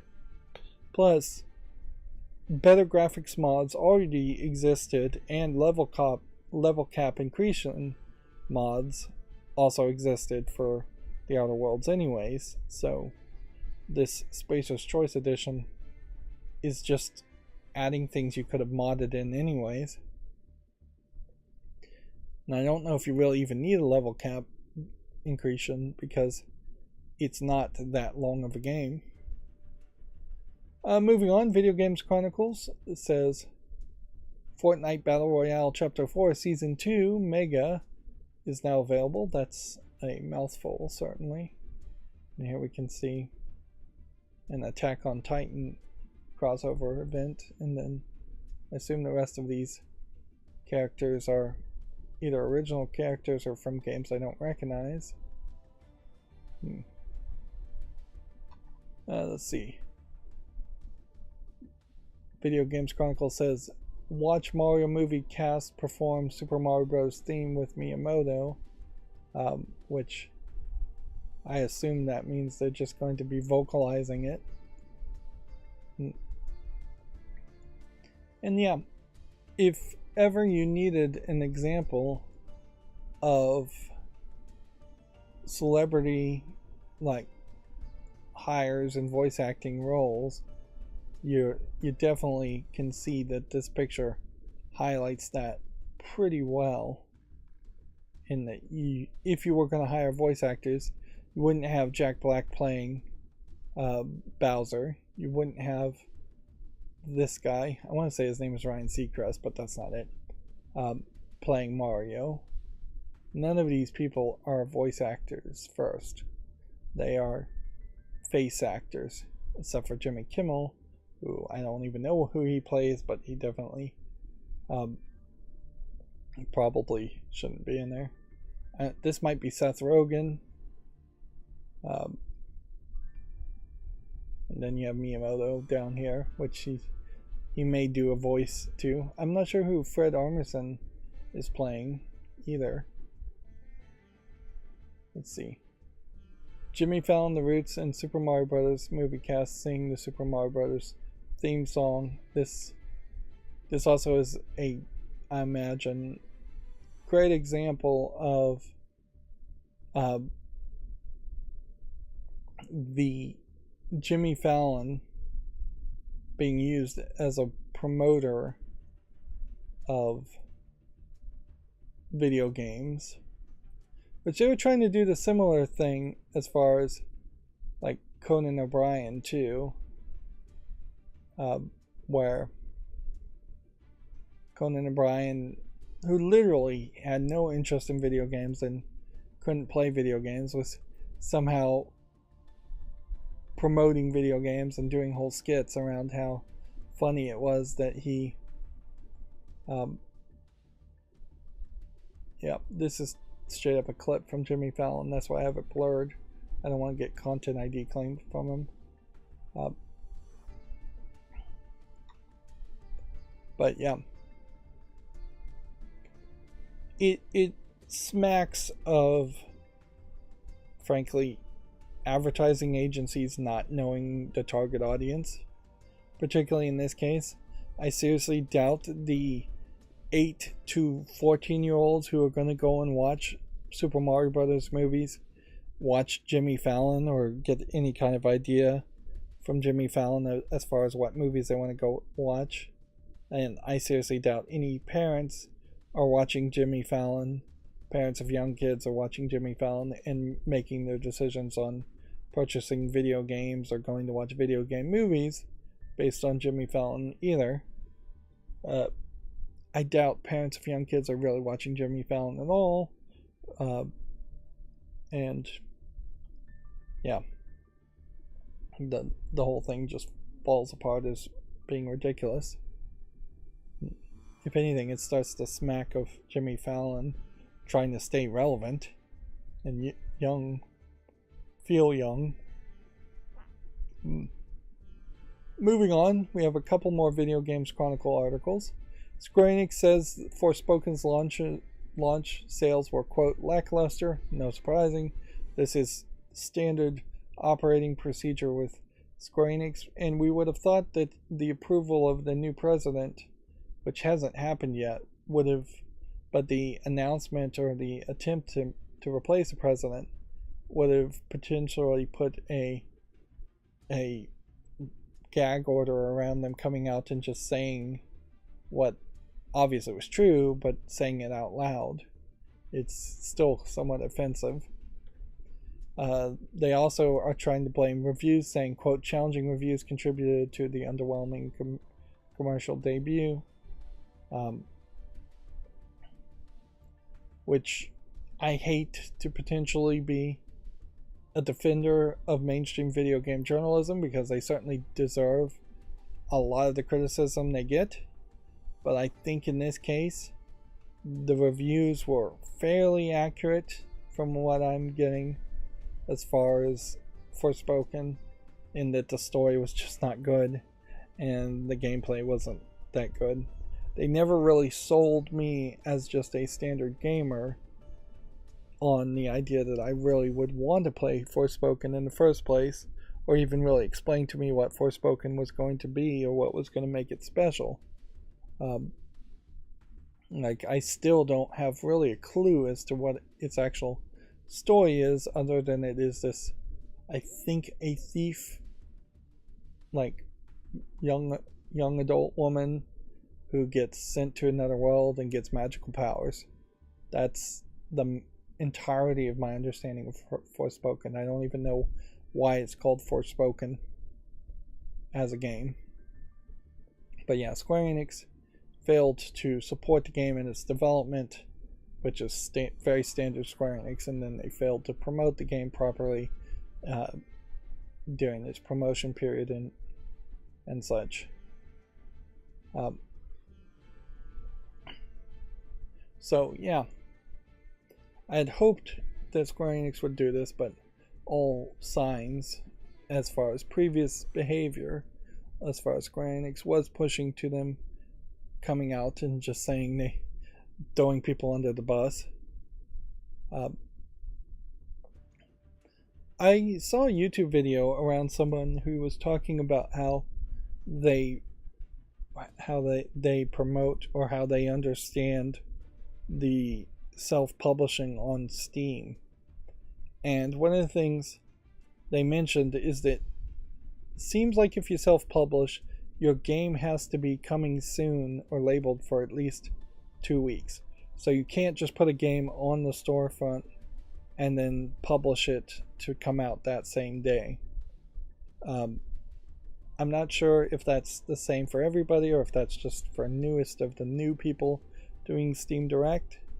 But they also seem fairly confident to say that the algorithm is heavily based around wish lists on Steam, in the fact that if you don't get a ton of people to wish list your game before it's released, then the Steam app won't notify people when the game comes out, and then it won't see people buying the game in the first hour or so, much like the YouTube algorithm, where you're always, we know the YouTube algorithm needs people to watch the videos all the way through in the first hour or so for it to then recommend the videos, or in Steam's case, recommend the games to the next group of 100 people or so.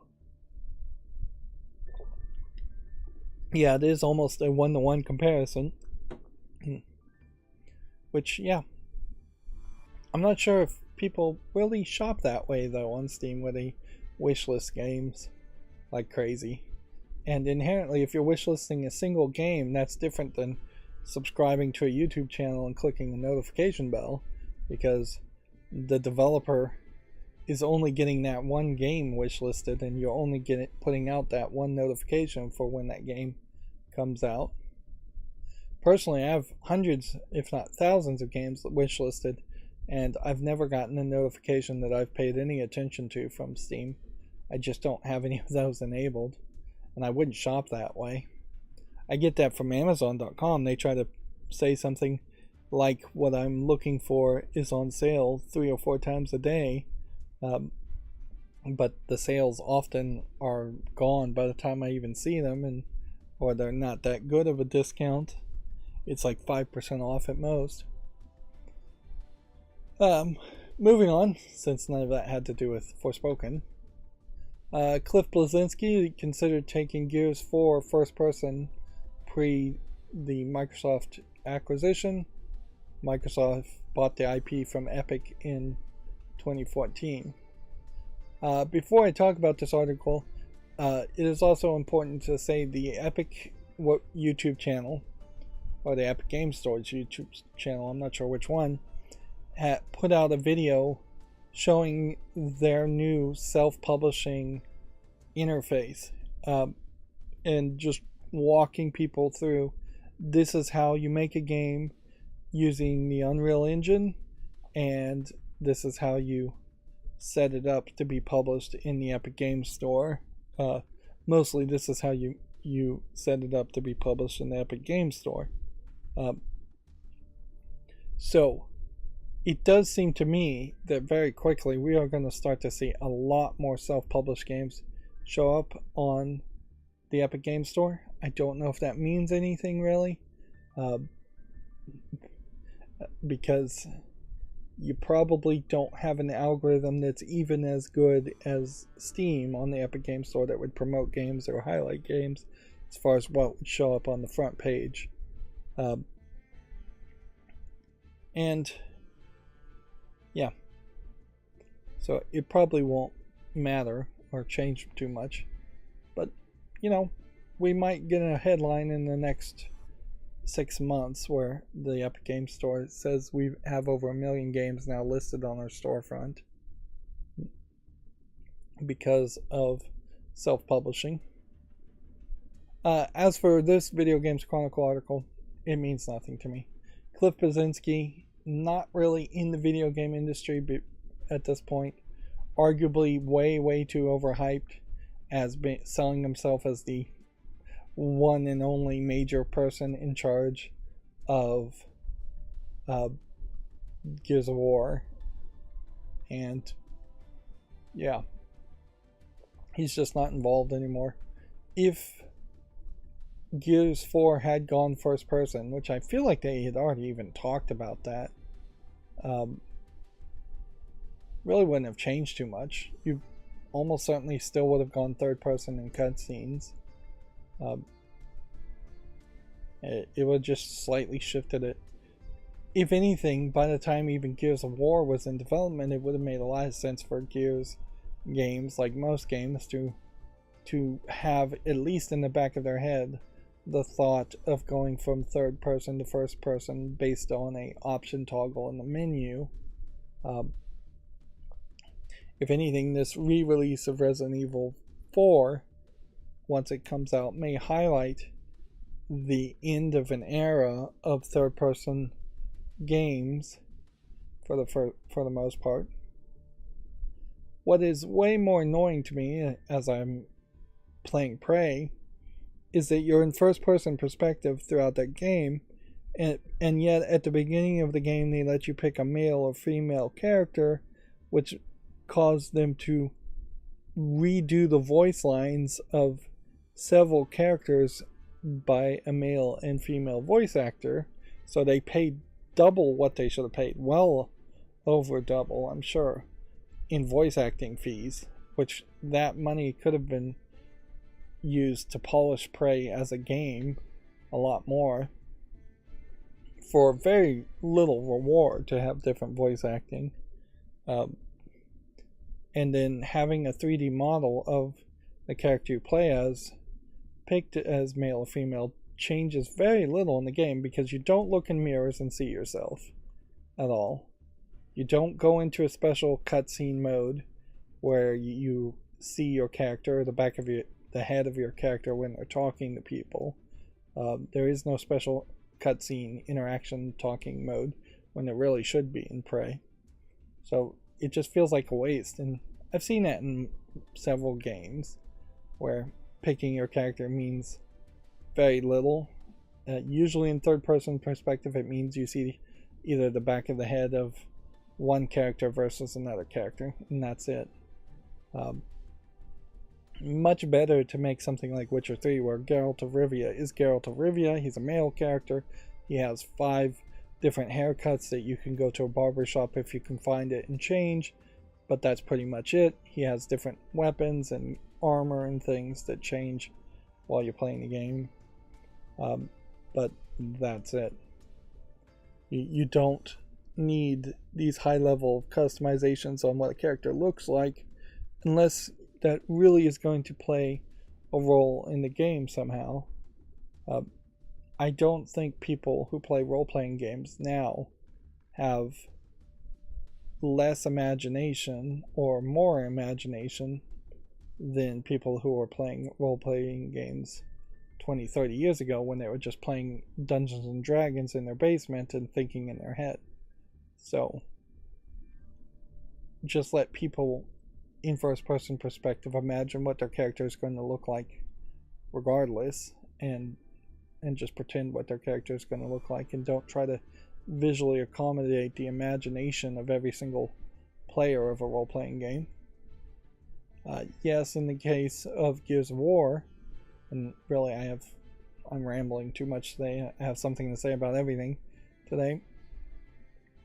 You do kind of have this iconic guy, but I'm not sure that even the Gears of War series really cares about this iconic guy or the other iconic characters as far as a team in the Gears of War series. You could very well have made Gears of War very much like Halo, and it could have just been somebody in a helmet, and I think the gameplay and story would have sold pretty much exactly the same. Personally, I've just never really been impressed by Cliff Bleszinski. Like, he may have some good top level ideas for the, like, particularly for like the gamer bro Halo style fans out there, but I just don't think he really contributed that much. And that's true for a lot of big names that are very self-promoting in the gaming industry. Moving on, our last Video Games Chronicle article for today says the Epic is planning for more, quote, major Epic Games Store exclusives.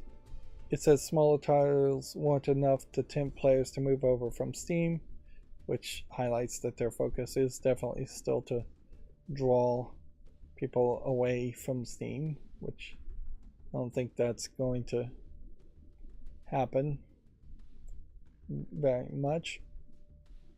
But it does seem like the Epic Game Store is going to get promoted more.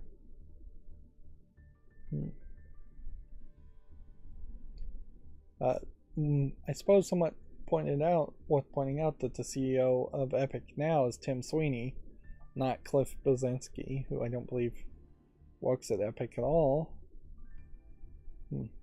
Apparently their biggest exclusive was Borderlands 3, which crushed, quote-unquote, crushed expectations. They're funding the development of games as part of its own publishing label, which was announced in 2020.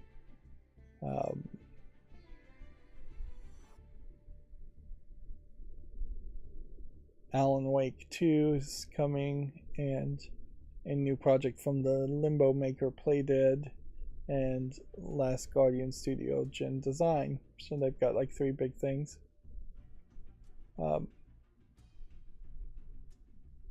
Over 230 million Epic Games Store PC users, and 36 million, up from 36 million in 2021, which, I mean, this number arguably barely means anything, because it just means somebody made an Epic Games Store account to get free games, and that's exactly what I'm doing.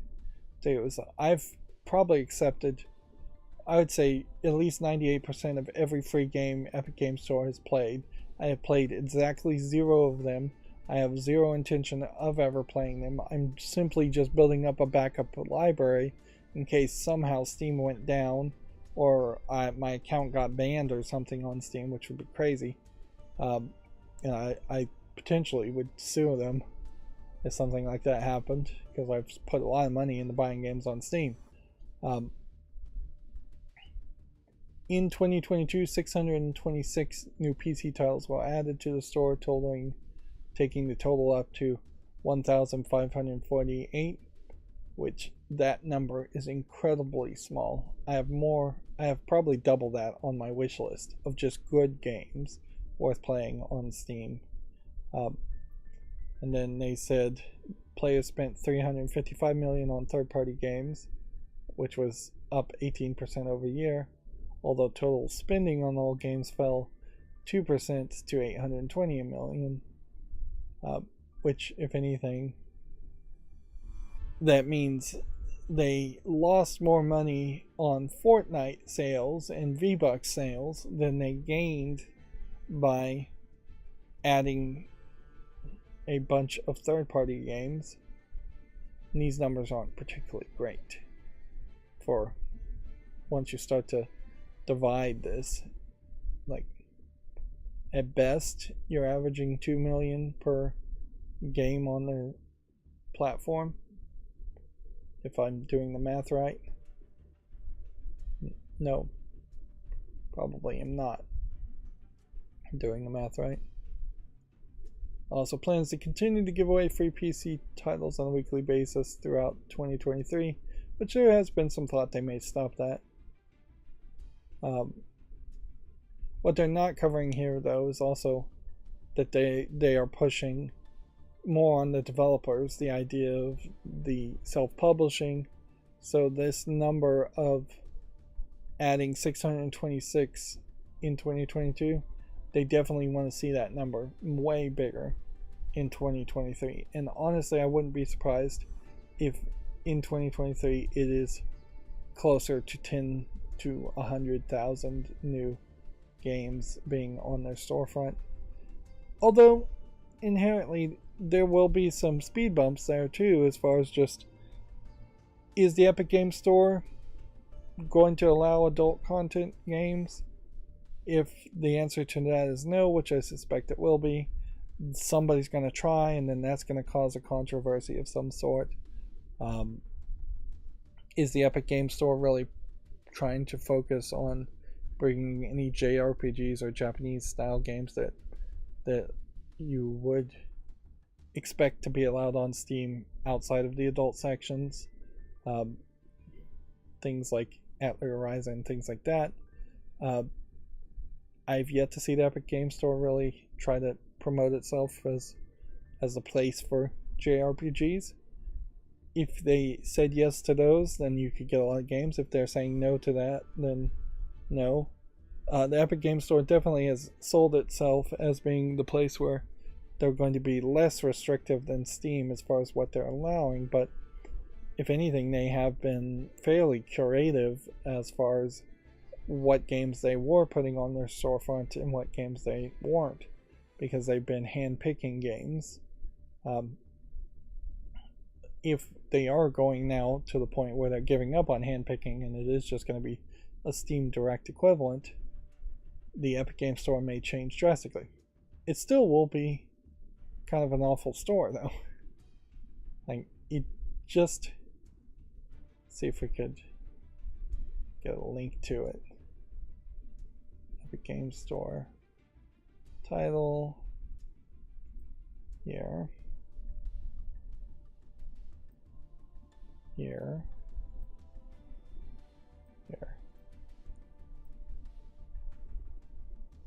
Okay. So on main storefront, when you get to the Epic Games Store, you have your first banner here is promoting Rocket League, a pretty old game, Fortnite, Redfall, Hogwarts Legacy, Crime Boss, Rockaway City. They have this End of Winter Sale Spotlight, which is still going on, which is selling some games at a discount, but it's kind of even hard to read this from 10 feet away looking at a monitor. And it's just 5 games, whereas on Steam you would expect there to be a click more button. Okay, there's an arrow over here. But cycling through this, you can see these are all fairly big name games that are being on sale. Like, I'm not seeing any small indie experiences. Maybe Goat Simulator 3 being about the most indie of the options. Maybe this Tortuga Pirate's Tale being most indie. And then you're having news announcements as your third thing, and then you have your free games as your fourth thing, and then coming soon from one specific publisher, Paradox Interactive, and then you're already down to the uninteresting depiction of top upcoming games, most played, top sellers, most popular, new releases.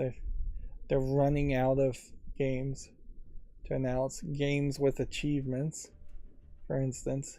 It's like, yeah, you're running out of ways to advertise the games to you. Here's the Spacer's Choice game, and that's a good one to potentially click on and look at. But yeah, we're at the bottom of the front page of the Epic Game Store very quickly. Way more goals, way more games depicted on the front page before you get to a fold on the front page of Steam, and then you just infinitely scroll. So I want to click on this as an example, because another thing to highlight as far as when you get to these individual games is that the sales point, as stupid as it may be around the Epic Game Store, was to allow publishers and developers to get away from having reviews and what they were often calling review bombs, when they're really often, most of the times, almost every time somebody's claimed a game has been review bombed, it's been reviewed accurately based on something actually in the game. Only once or twice have I seen a game review bombed for something that wasn't actually in the game, or something that to me felt like an irrelevant, stupid reason. Hogwarts Legacy is kind of an example of a game that probably is getting somewhat reviewed bombed because of J.K. Rowling's comments and tweets instead of what is actually in Hogwarts Legacy. But yeah, there's literally no reviews here.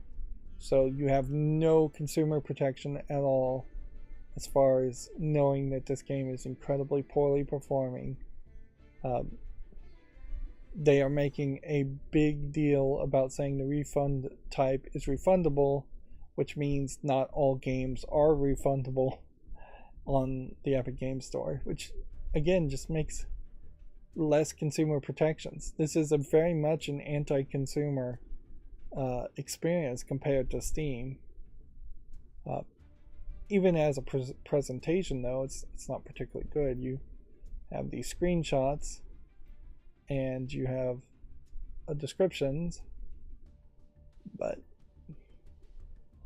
you're not getting anything that tells you what languages it would speak for the game. So it's not international.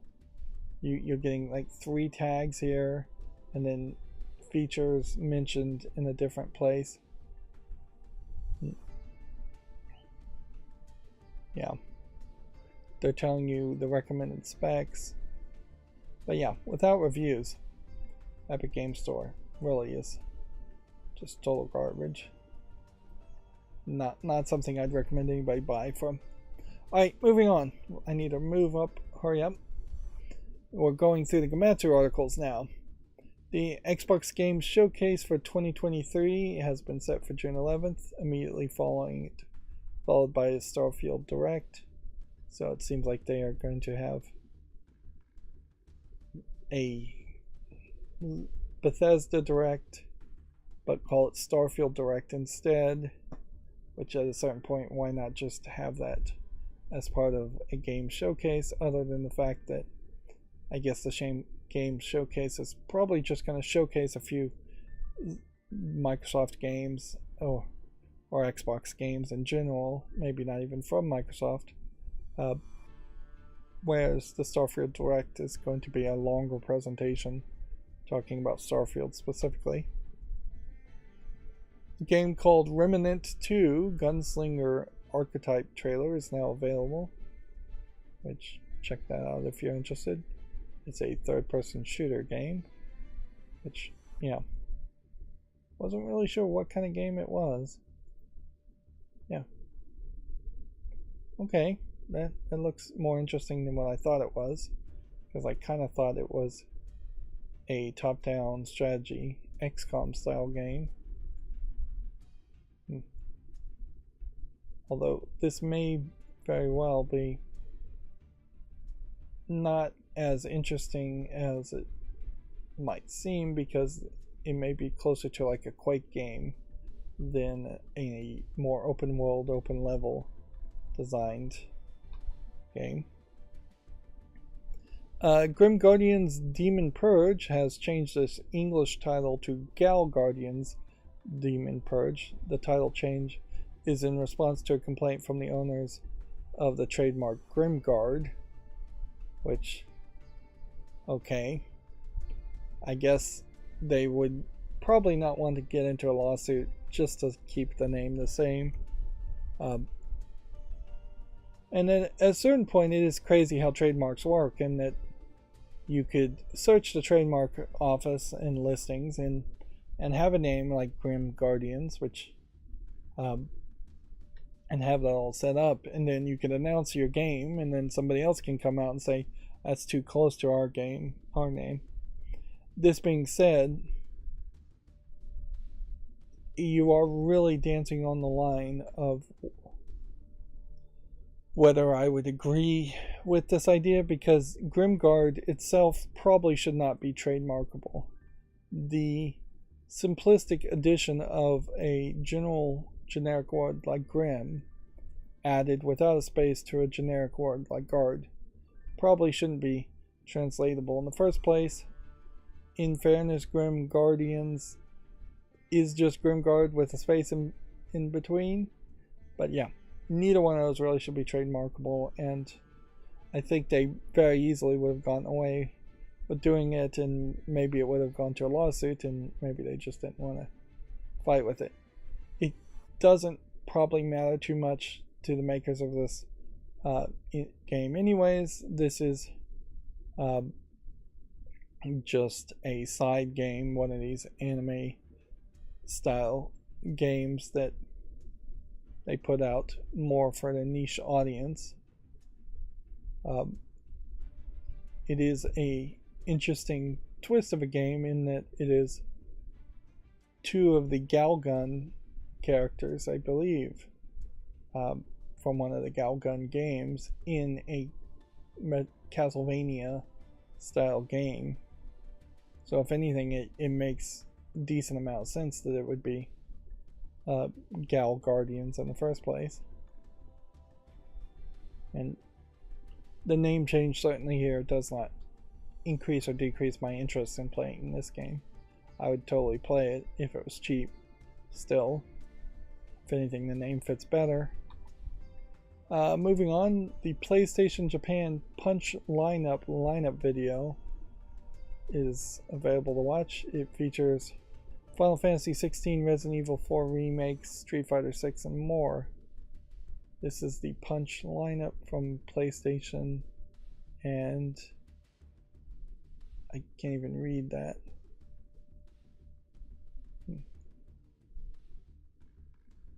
It introduces 19 PlayStation 5 and PlayStation 4 titles to a music video by multiple Japanese people. Oh.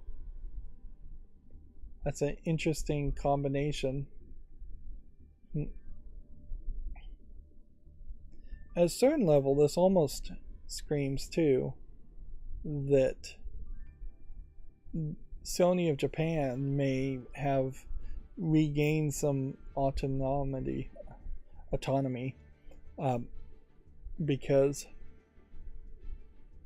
what we've been seeing as far as promotions and advertisements around the PlayStation in the past year or so has just been these mostly selling the PlayStation 5 hardware commercials that were these international commercials, and they barely had any reference to any individual game, and if they did have a reference to an individual game, it was for a brief second.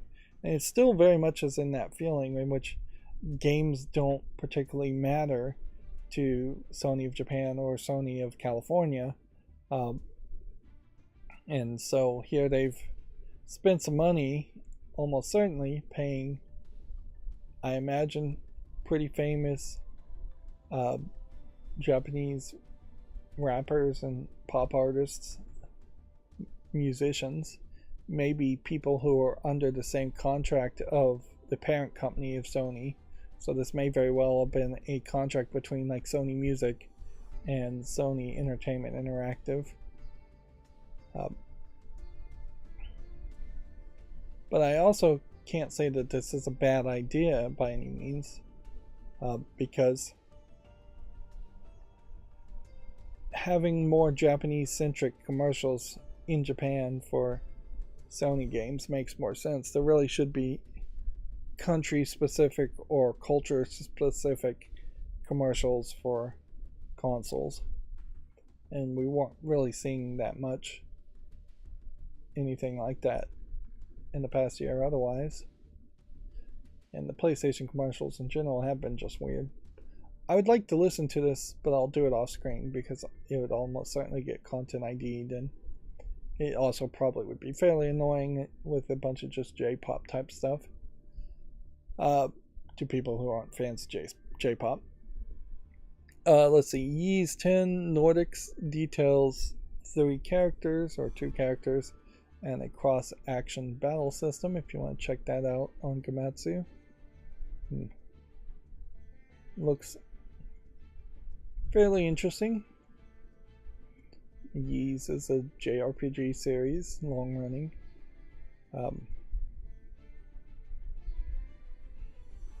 I probably would still recommend something like Monster Hunter before playing the Ys series, and very possibly I would argue that the Dragon Quest series might make some sense too.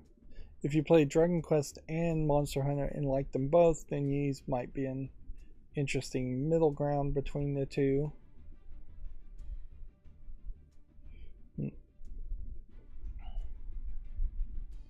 Yep, spending too much time on that one. Let's see, Deca Police Level 5 Vision has a new teaser and gameplay introduction, trailers, and details. This animation style feels a little flat. It's not brightly lit. Let's see. I don't think I recognize Deca Police. It's definitely more of a cartoony, almost Persona looking in its gameplay style. If anything, this probably is a fairly more kid-targeted JRPG game in animation style you would expect from a modern anime type movement. Let's see.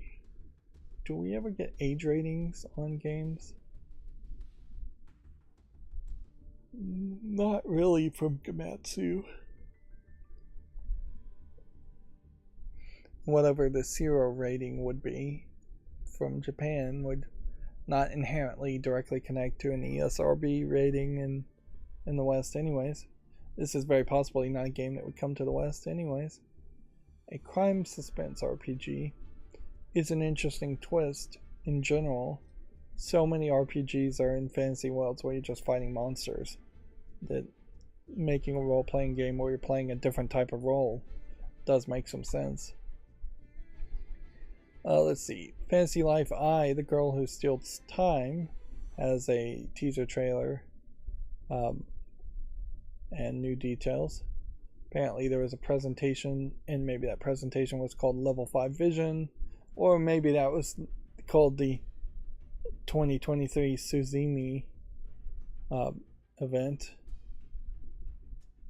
This was more of a mobile looking game.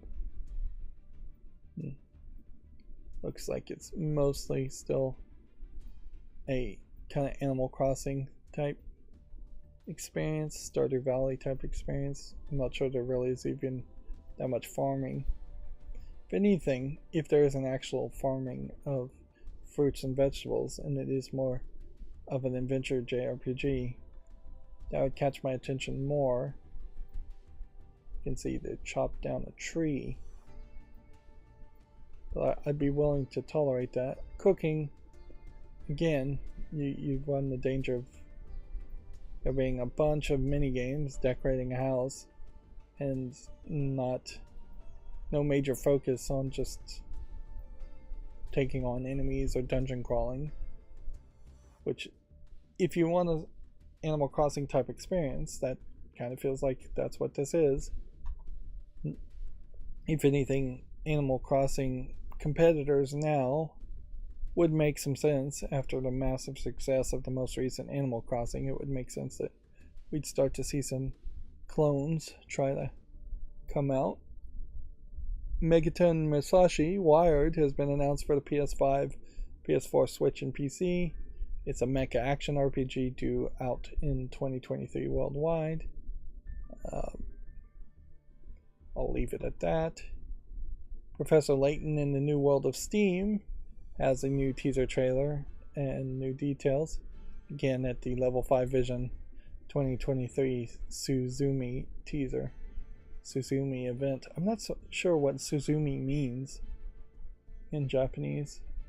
Probably means something though. Guess the easiest thing we could do here is search what that means and see if that would translate anything.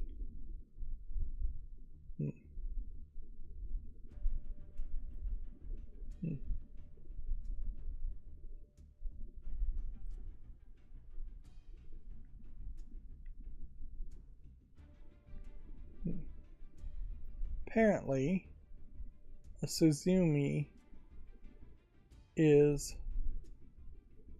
any family of Japanese two-headed drums with an hourglass-shaped waist body.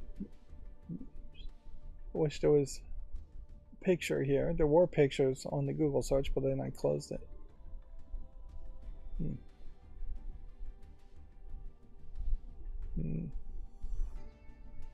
Maybe it's called a Chango also.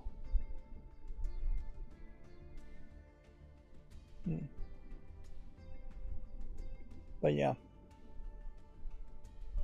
So it's a drum, a Japanese drum. So I would assume the idea here is that they're drumming up in this event attention around the games. Level 5 in particular, this may be their own specific event, and I wouldn't be surprised if there were Suzumi drums banging throughout that entire event. Inazuma 11 Victory Road has a new teaser trailer and new details. So everything came out with a teaser trailer and new details. Inazuma 11 being a more, I think, story-based. Yeah, it's an RPG soccer sports game based on a soccer anime.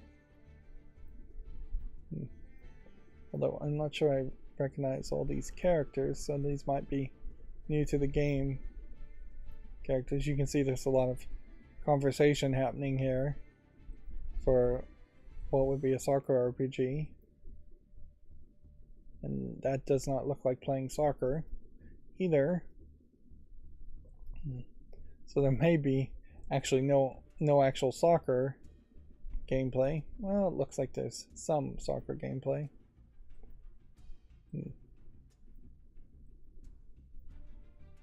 It is an interesting twist, certainly, if you were going to make a role-playing game where you're playing a sport like soccer. You really would have to get a ton of resources and experience through every soccer game. Otherwise, the soccer games would become far too repetitive and far too long for their own good.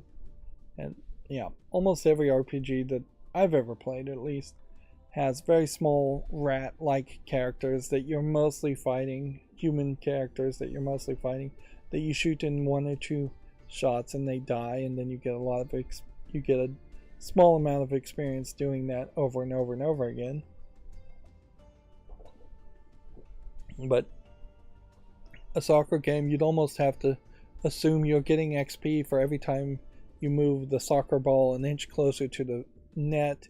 For every successful kick or pass, you potentially get points, much like how Yu-Gi-Oh! Master Duel gives you points for accomplishing specific sub-goals while playing. And then at the end of every soccer game, you'd probably get lots and lots of levels, lots and lots of experience, but it couldn't be so much experience that you would go up on average 2 or 3 levels. Otherwise, the level system would just be broken. So, yeah. If there is a level system. I'm assuming there's a level system. Let's see, moving on, the Famitsu sales from the 27th to the March 2nd, February 27th to March 2nd, has been updated. Let's see what's new as far as sales. Wulong Fallen Dynasty doing particularly well for the PS5. The reviews from Famitsu were actually pretty high on this game, whereas Western reviewers were not anywhere as interested in Wulong. Metroid Prime Remastered taking the 10th spot as a new game for the Switch, and Rune Factor 3 for the Switch taking the 5th spot, whereas everything else is just holding its positions in the Nintendo Switch lineup, which, if anything, this probably highlights. In the West, Metroid Prime Remastered probably should be in the 3rd or 4th spot, but Metroid just not really that popular in Japan. And it doesn't look like there's much of a change otherwise as far as new information. PlayStation 5 selling really well now that they're finally available, outselling the Nintendo Switch models for like 3 weeks in a row, it feels like. But everything's selling particularly well. Like, if anything, the PlayStation 5, much more than the Switch, is bringing people to go to electronic stores in Japan and buying PlayStation 5s and Xbox Series X's and Series S's and Switches. And certainly the total sales still would have to severely catch up, just for the fact that the Switch OLED model even has been out and available for a lot longer. Moving on, War Thunder spin-off Aces of Thunder has been announced for the PlayStation VR 2. It's a little surprising that we would get a PlayStation VR 2 announcement at this point, because you would have thought all of them would have been announced right as they announced the PlayStation VR 2 during their launch event, or they would wait a lot longer. Being in a cockpit doing dogfighting in VR, if anything, that makes a lot of sense to me, because you could sit down and you would want a very wide field of view and an immersive experience to have that kind of experience. Plus the HOTAS hands-on throttle system, is that what HOTAS stands for? Those kinds of joysticks and such are pretty well designed so that you don't have to look down to press a button or control everything. So being in VR and not being able to see your hands or the controllers are at less of a disadvantage in a dogfighting military fighting game. That being said, you're still really selling to a niche audience of both people who are interested in military dogfighting simulations and a niche audience of people who are interested and willing to pay $500 plus for a PlayStation VR 2 and also have a PlayStation 5 to plug in their PlayStation VR 2. Rune Factor 3 special launches September 5th in the West for Switch and PC.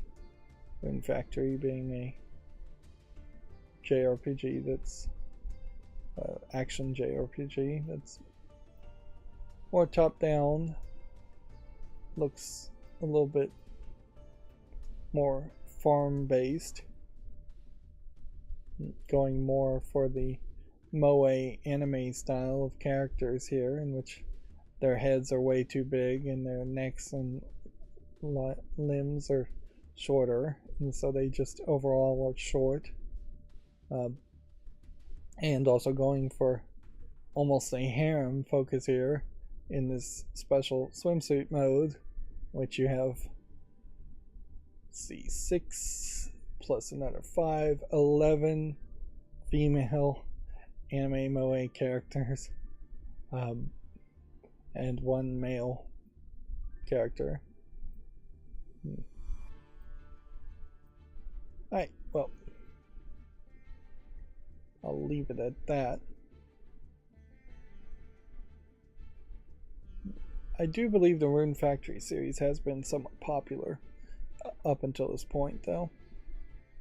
Moving on, Flamekeeper launches March 17th for Switch and PC, and then later for the PS4, PS5, Xbox Series, and Xbox One. Is Flamekeeper the game where you play as the Spark? They say it's a roguelike action game.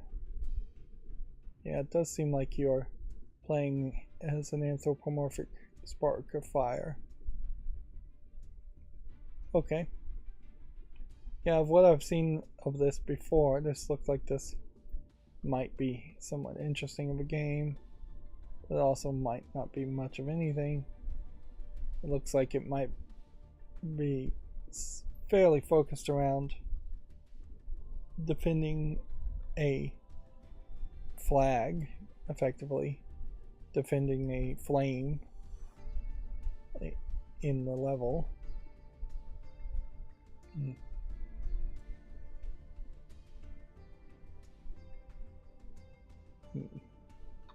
Well, we'll leave it at that. I need to really hurry up here. I'm going too slow.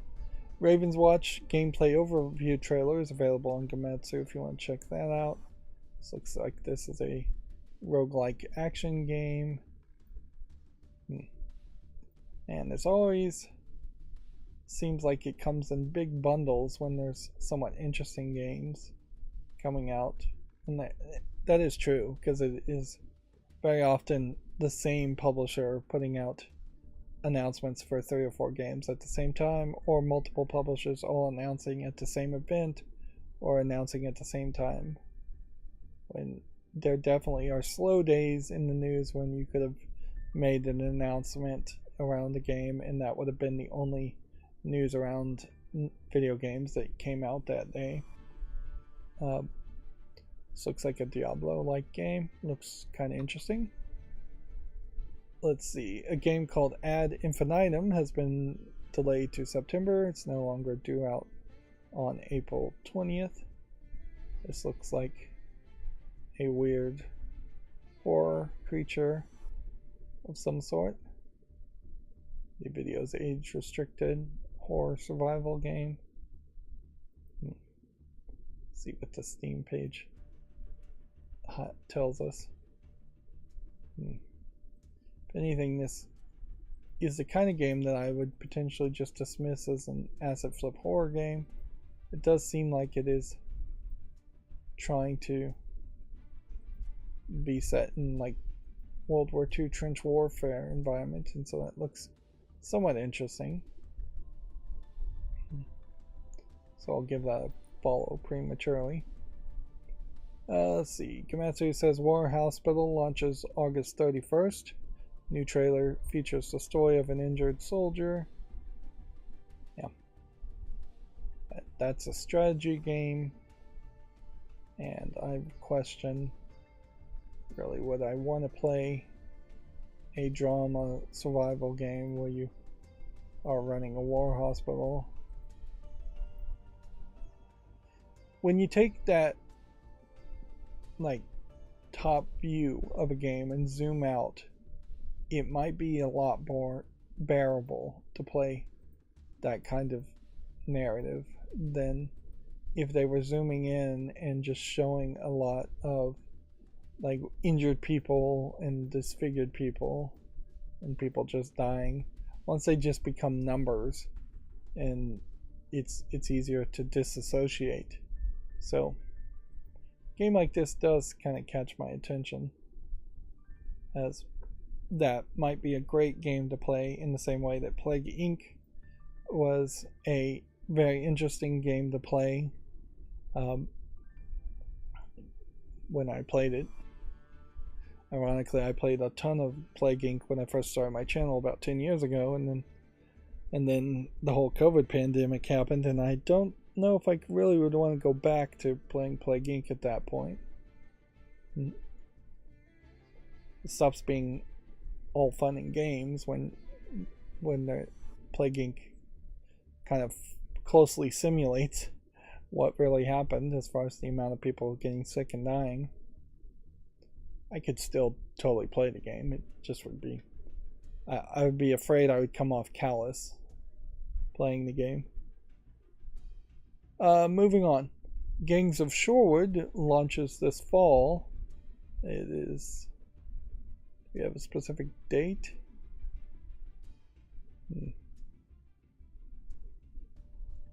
Nope. It's an action co-op game. And you get more details just going to the Steam page, so let's just go to the Steam page. Yep. Coming soon. According to Steam, you have a bunch of people attacking people. A lot of probably not in-engine screenshots here, which if anything that highlights maybe one of the problems of Steam is that you can put up screenshots that are not actually in-engine and in the game. That being said, we looked at the Epic Game Store, and looking just at a Steam page listing, you have reviews, which don't have that. You have the ability for users to add tags, but then a deceptiveness in which a lot of these user-defined tags are added by the creator. You have here a link to other Nacon published games. You have developer and publisher here.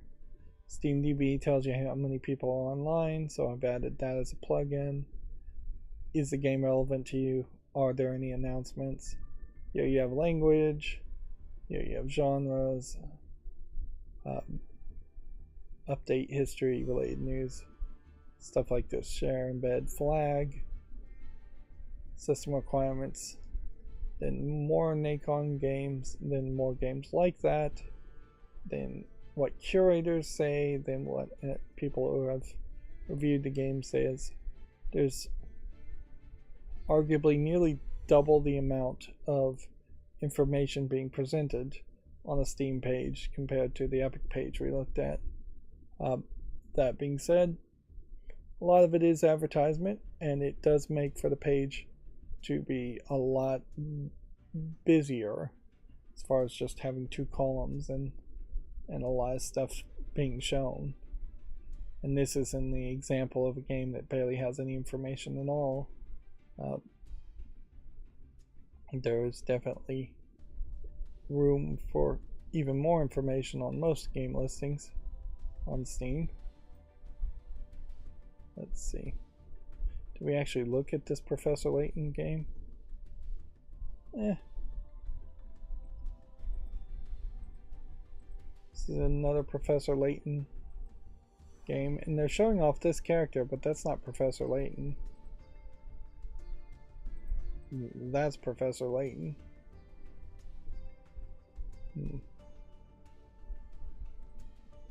Let's see. Lord of the Rings Golem story trailer is available if you want to check that out again on Gamatsu. You have about 10 more articles from Gamatsu. RoboCop Rogue City has been delayed to September. We had already talked about that. Crime Boss Rockaway City for the PS5 Xbox Series launches in June. The PC version is exclusive to the Epic Game Store until at least June of 2024. That being said, I doubt Crime Boss Rockaway City is going to convince people to play it instead of, say, just playing GTA on Steam. Tintin Reporter Cigars of the Pharaoh has a reveal trailer and screenshots. The adventure game is coming out in 2023. Tintin, very popular character outside of the United States and Europe, basically unknown in the United States. I assume this is going to be kind of a kid-friendly adventure game. They literally only have 3 screenshots here. It does seem like it's going to try to be a little bit more open world, though, so that's fairly ambitious as a concept. And since I'm not familiar with Tintin, I don't really know the full feel there. Got a dog, got a character, gets on this ship. Yep. It definitely feels like it's probably a more kid-friendly type story.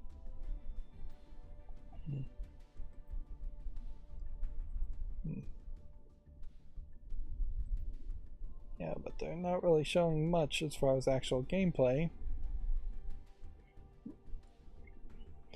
I wouldn't be surprised if it's not even really like a point-and-click adventure where you're doing a lot of talking or collecting of items. I wouldn't be surprised if it is a very simplistic adventure experience, which is fine. We definitely need new and better kids games, other than just like more Lego games from TT Games, which is about the only general category of kids games that are good that I can mention off the top of my head. Super Mario Bros. Movie final trailer. We already talked about that, but Komatsu has it too. Mega Man Battle Network Legacy Collection has an additional features trailer and screenshots. I would assume that the fan base of Mega Man Battle Network is still out there, and so they will be happy with this collection of old Mega Man games being ported and coming out.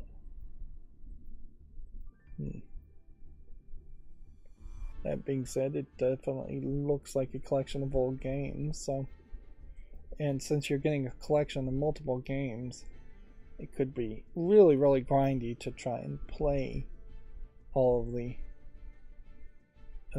games. There's like 499 patch cards, which sounds like a very high amount of anything. Let's see.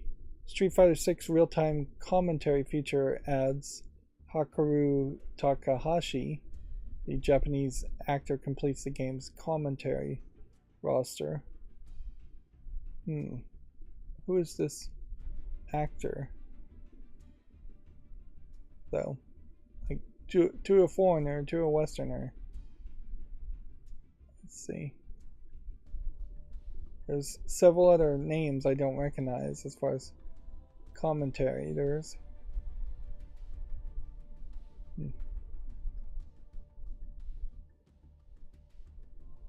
So yeah, I'm gonna blur this just for safety's sake.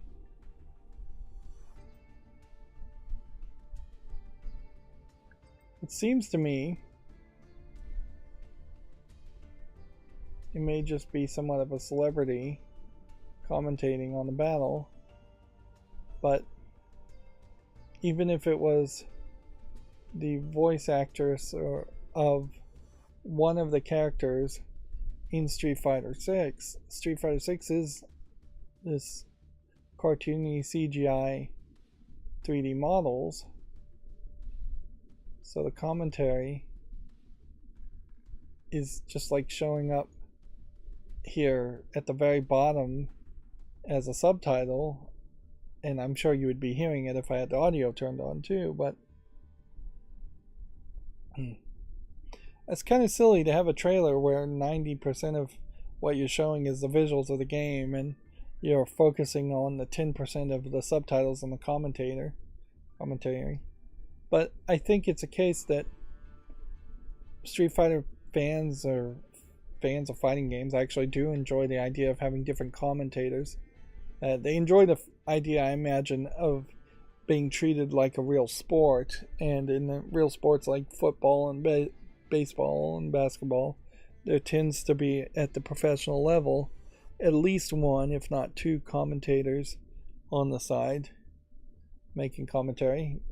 WWE wrestling does the same thing. They have commentators commenting to, in a small part, add legitimacy to professional wrestling, but also just to keep the narrative going and move the story forward. Moving on, Exoprimal launches July 4th. April open beta test set for March 17th to the 19th. We're covering the same articles twice here from different sources. Ghost Trick Phantom Detective launches June 30th. Pre-orders include backgrounds and music tracks. It's coming out for the PC, PS4, Switch, and Xbox One. And this was originally I think, Nintendo DS game that was a niche favorite.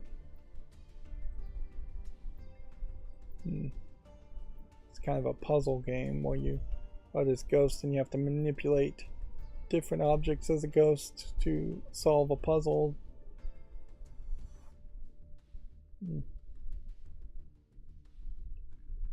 Let's see.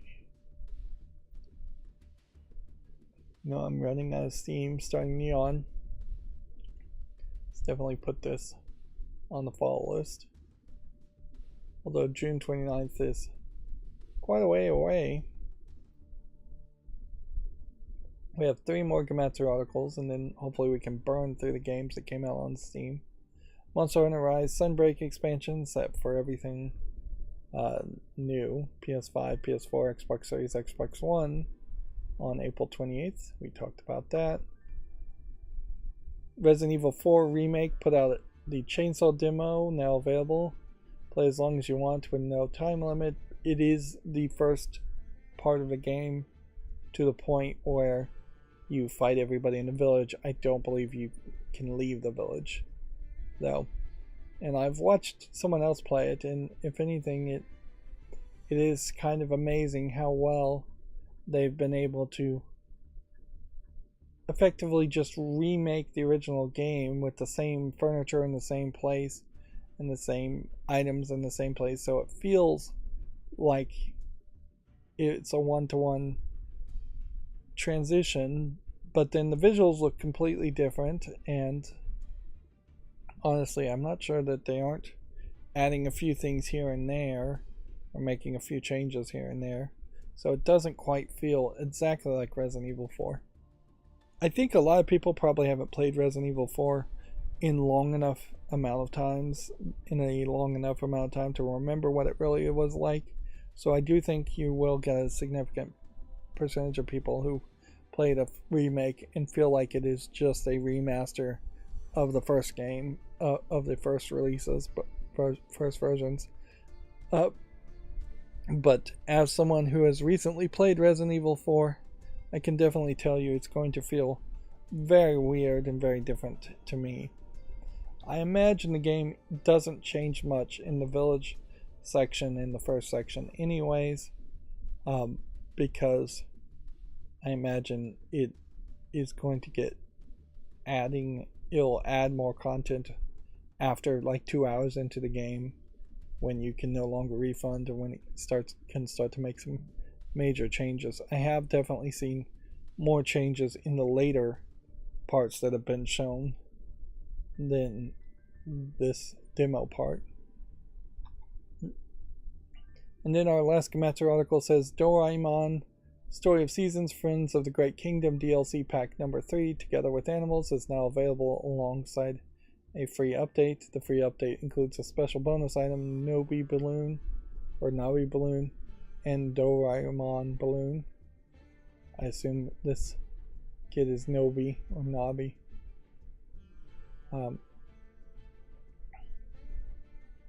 This Doraemon game seems to be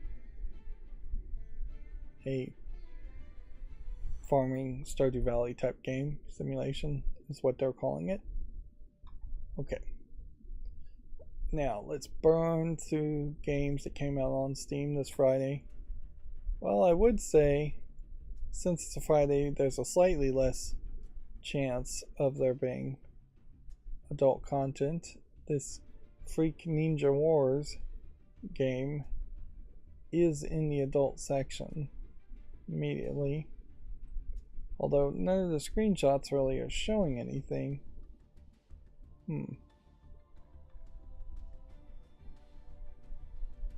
So this feels like one of these games that is potentially claiming there's adult content, but not really selling itself on adult content. Interestingly enough, this is a Japanese only game, $8.99, doesn't support English, and yet you see what looks like English writing in the game, so that doesn't make any sense. It's some kind of card-based RPG experience, and all the screenshots are really making it seem more like a mobile game than anything else. Yeah. So it just seems like it's all over the place.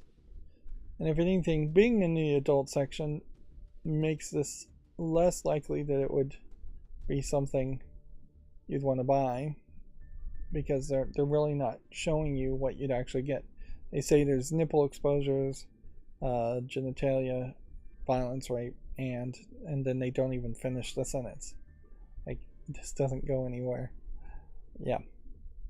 So this really just feels like a mobile game that may have that content in it or may not, but you may have to very well grind to see 4 or 5 images at most, and you would basically have to assume that it has English even though it says it doesn't, just from the screenshots. Just a really, really bad listing as far as the game goes. Next we have Netherverse, which too could have been an adult game. I don't think it really is though. Let's see, for free to play third-person team-based 3 versus 3 deathmatch online game set in a dystopian world. That is way too many like tags and keyword stuffing. I have to say no to this. The only thing that maybe would have caught my attention was like this character, but then you have a lot of these ethereal monster-like characters too that you seem to also play as. For this character, but no, I'm gonna say no to that. Let's see, high score doesn't look like anything. Here we have another adult game. Our memory is hentai. Looks like it is a memory match the card game with, I would say, 3D CGI type depictions of characters, women. And like a previous game I've seen about a week ago, it is showing the card images basically where it's showing just boobs or butts and not showing the heads or the full body of the character, because the cards are so small. So it's just not visually even that interesting. It's $4.49, English only.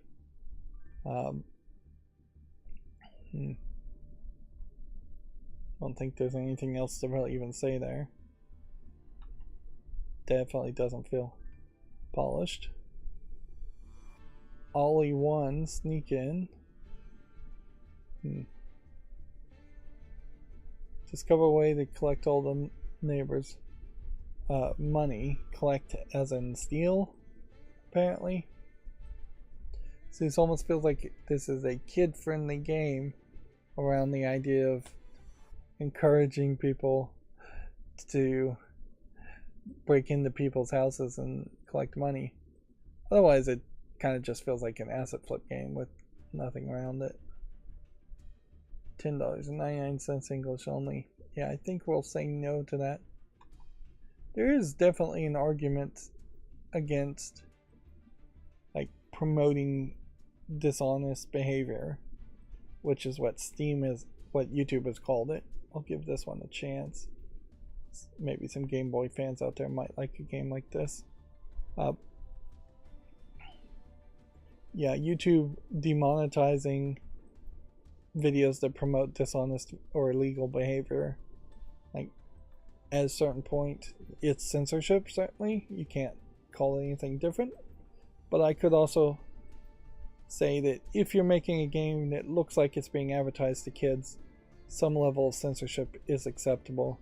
very few people, even free speech absolutists, are that absolute about the idea that a 1 or 2 or 3 or 4-year-old should be allowed or advertised to with horrific violence, graphics, nudity, sex, things like that. That there's age appropriateness, and at a certain level, video games that are potentially targeted to young kids should be age appropriate in that they should teach good behaviors or safe behaviors at least, and breaking into people's houses is not a safe behavior in any way. Here's the Resident Evil 4 chainsaw demo. Problem with this is I make a YouTube short on this and then people are going to yell at me for promoting the chainsaw demo or demo 6 months or a month from now, not 6 months from now, when it's no longer relevant. I've also noticed that the faces on the villagers in the demo are a lot different than the original game, more detailed. It's going to make the chainsaw person with the bag over their head, if anything, stand out even more. But yeah, Leon still stands out more than anybody in just his coat and his hair color, not really feeling like the Leon of the original game.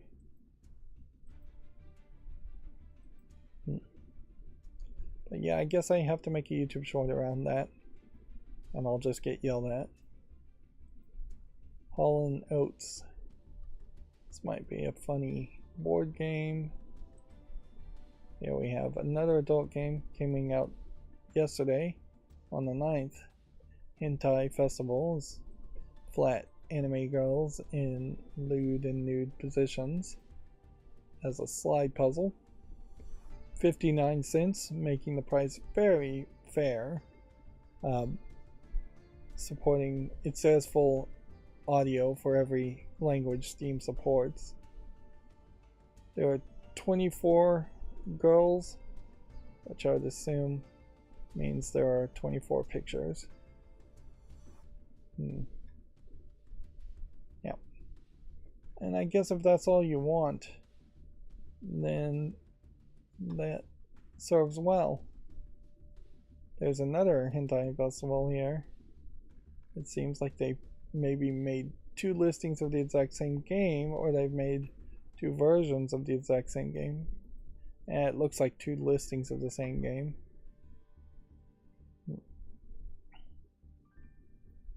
Yeah. Can't really say much or complain about a slide puzzle that's showing you the pictures you want if it's only charging 69 cents. That's still probably way too expensive for 24 images you could find for free online if that's all you care about. I don't think Immortal Sinker catches my attention here enough. Maybe that is in part because it's more Chinese themed. I'll give it a chance anyways though. Ultimate Anime Jigsaw Puzzle. This feels like this would be adult content, but it doesn't have any adult content warnings here. No mature content, it's not in the adult section. I guess it is more just lewd bikini style outfits. And it's a proper jigsaw puzzle, not just a slide puzzle. Of course, the problem with this is you are being asked for $2.39 now instead of just 69 cents for 100 different jigsaw puzzles. You also have to just assume that they properly license these images. They do seem fairly consistent in art style, like they would be made from one artist and not just stolen off the internet off of Google image searches, but you just never know. I still really have a hard time suggesting any jigsaw puzzle or slide puzzle game. If you were going to make a jigsaw puzzle game, it would make a lot more sense to have the end user upload their own photos and make a jigsaw puzzle around that. instead of trying to sell on your own art. Handyman Legend is yet another adult game. Man, we're going to get a whole bundle of adult games today. Yeah, if anything, it has just kind of balanced out where we're seeing adult games every single time we stream. And maybe around Monday and Tuesdays, there's a little bit of a dip in adult games being released, but that's it. This is a weird game in that definitely feels, it's flat 2D animation, but it feels much more like it's targeted to the Western world and more of a Western style animation style, even though I'm seeing Asian writing. You've got this handyman guy who seems to mostly be either simulating scenarios or you're doing some kind of management game as the handyman. Says it supports 6 languages: English, Japanese, Chinese, Russian, and Korean, traditional and simplified Chinese.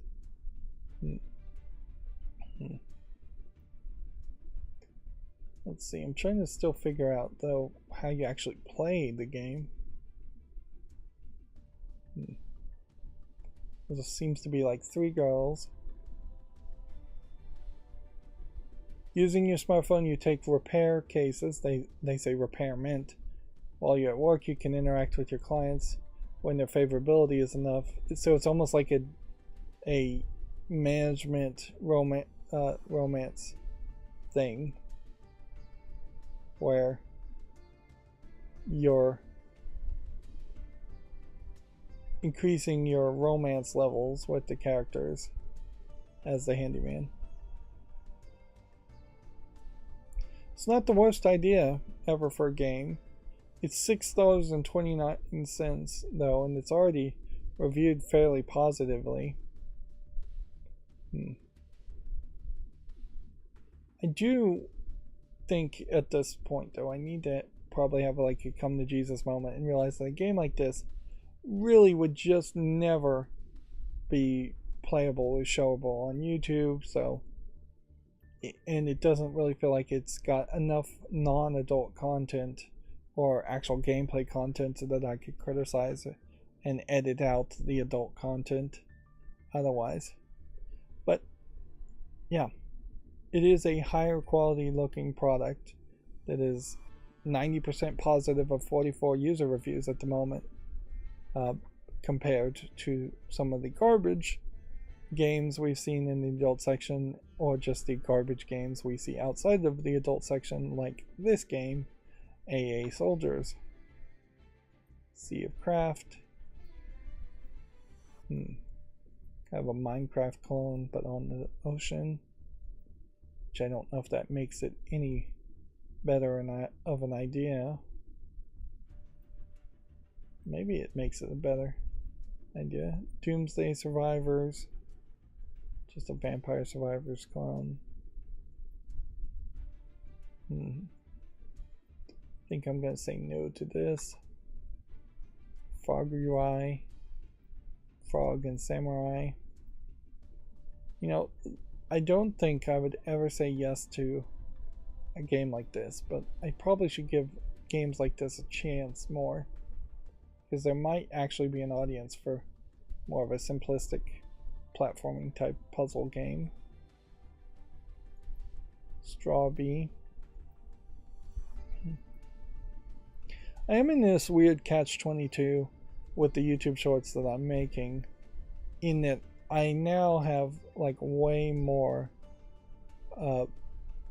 comments and feedback from people who are mistakenly assuming that the games I'm highlighting are something that I own or in some way have some affiliation or promotion deal with, which is just 100% not the case. This is a rhythm game of some sort. It almost feels like it would be an adult content game, but it isn't as far as the descriptions go, although there is definitely some thoughts that it might go in that direction.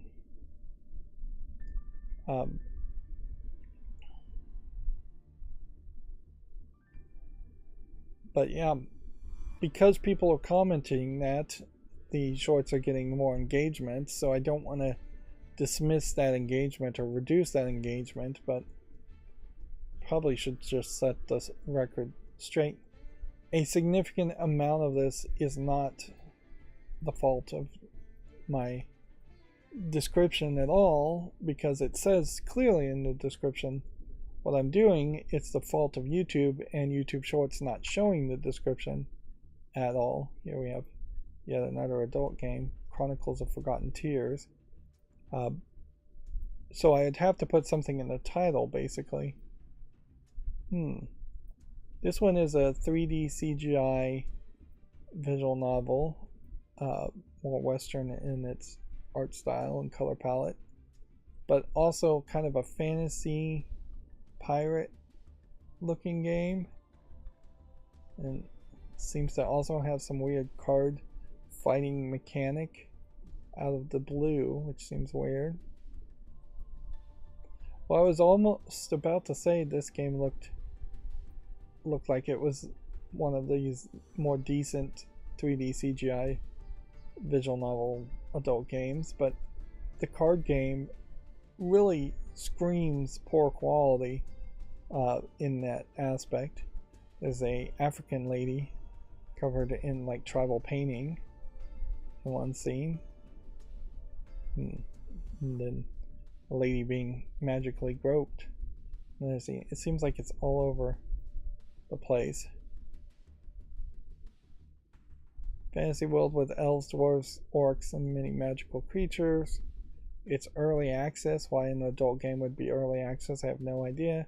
It's $8.99, which is pretty expensive. English and Italian in subtitles and interface. No full voice acting.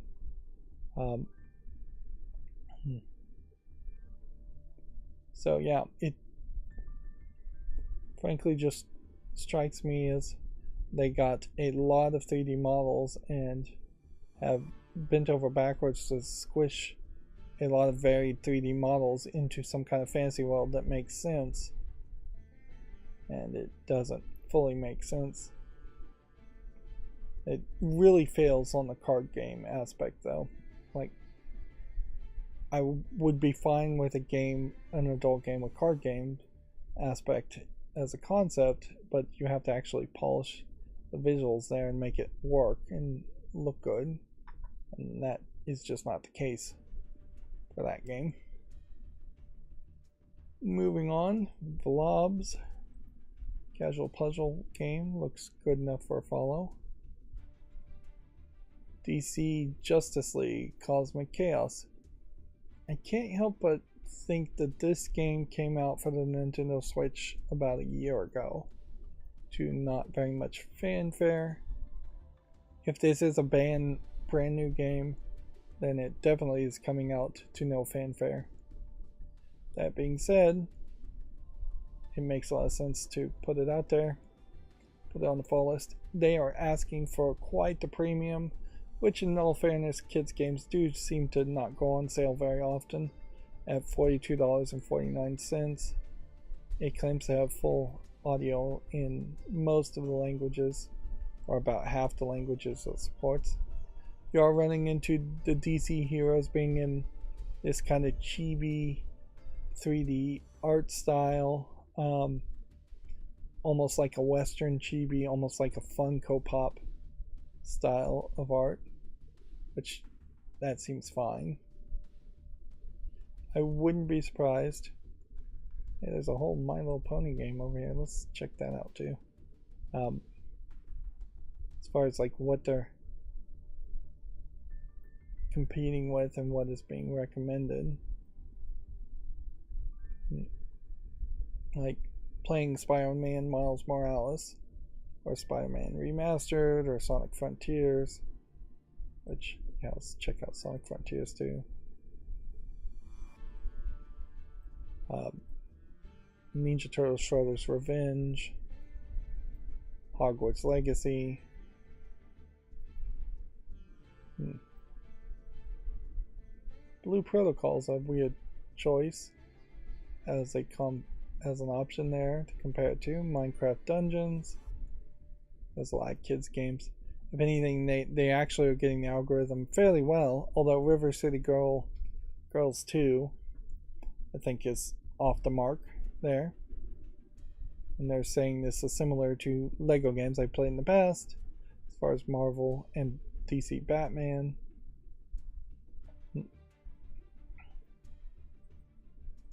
But yeah, I think this is an old game. Does it have in-app purchases? No. Does it have online co-op? No, but it has split screen co-op. Remote play together. I think that means you could probably play, if in certain ways, over the internet, but maybe not.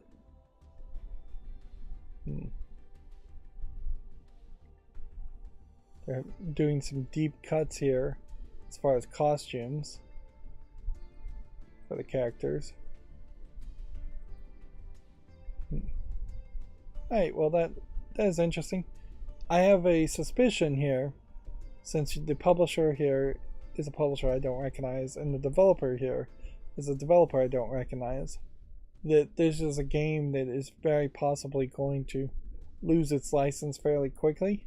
You can even see with the DC logo here, the blue DC is just not the logo that DC uses, I think, at this point.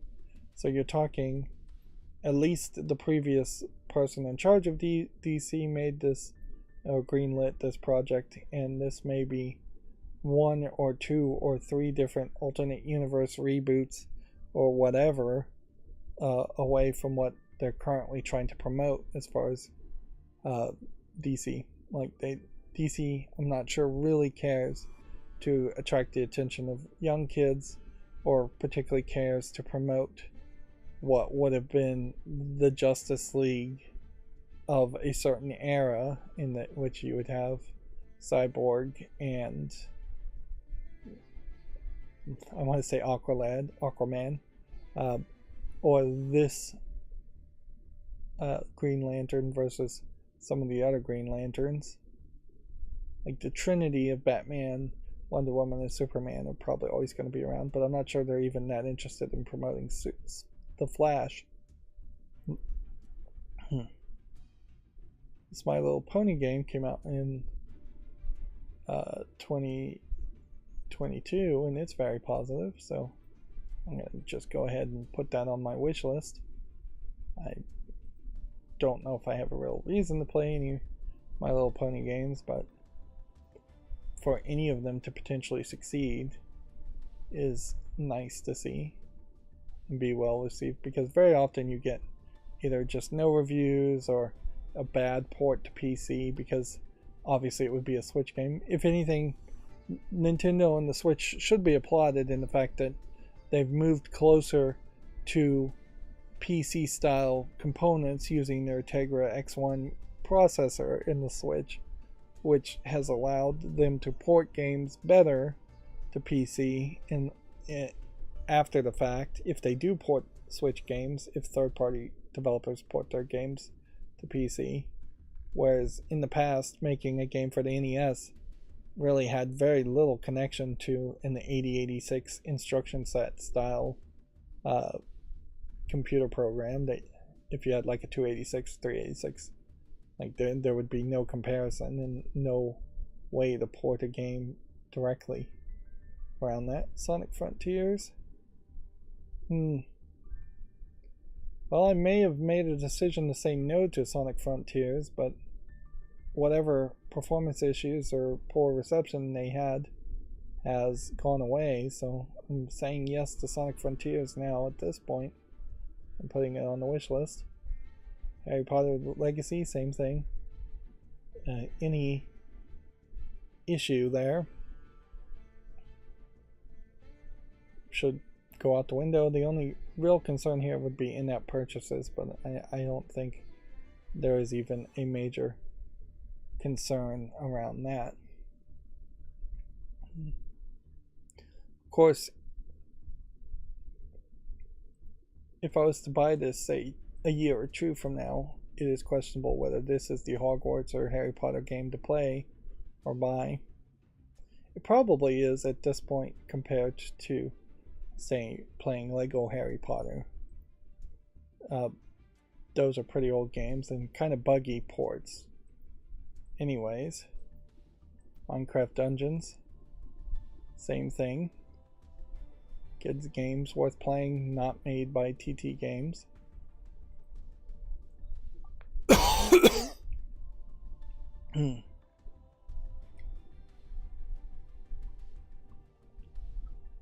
So I needed to take a break to cough and drink some water there.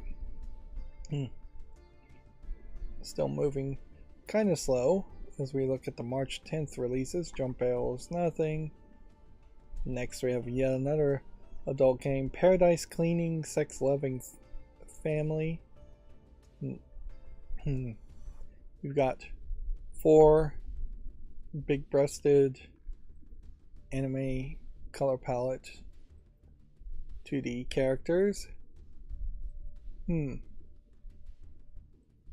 This, I've seen this gameplay style but before. It's like hard to explain. There's 4 different types of items on the screen, and you like need to click on one item with the blue items with the mop, the purple items with the vacuum cleaner, or something like that. So you're like literally cleaning the screen, and as you clean the screen, you reveal the background, and there's a timer, and if you reveal the background, you get the nudity and sex depictions. If anything, it's kind of a genius way to take what would otherwise be just background images of nudity and sex and put some gameplay around it. Now, for this sex-loving family, as it is described, you have one character that obviously is supposed to be a little bit younger, so she's a little bit shorter, but the breast sizes are all about the same. One has red hair, one has blonde hair, one has brunette hair, one has purple hair. They all have very thick thighs, maybe the younger one a little smaller thighs, and that seems to be pretty much it. So it's just 4 similar looking but not directly the same looking characters in different poses of engaging in sexual acts. One screenshot shows someone being one of the characters being bound up in rope doing bondage. Let's see, and sadism. 59 cents. English. It's selling for 59 cents. It's English, Chinese, and Japanese. Let's see. There are 5 + 1 dirty icons, and each of them can be cleaned by the corresponding cleaning tool.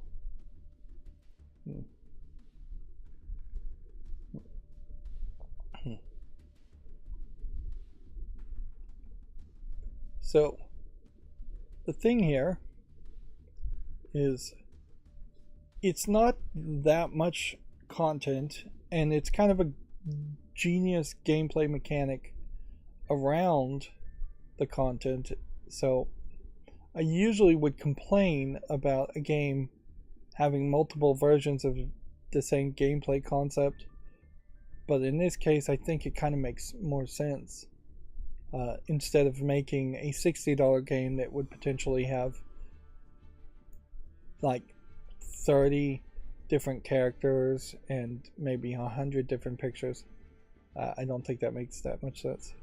So you have the mother character here being depicted, showing her name, her height, and her 3 sizes as far as just the over the nipple size, the under the bra underwire size, and the hip sizes, or the over the nipple size, the waist size, and hip size. I'm not sure what the second one is actually as far as the 3 sizes go, and these are, I assume, are in centimeters. Very Japanese thing for Japanese women to know and sometimes proudly mention their 3 sizes. And then you have one of the, I assume, daughters, the oldest daughter. Then you have the younger daughter. And they're giving you characteristics.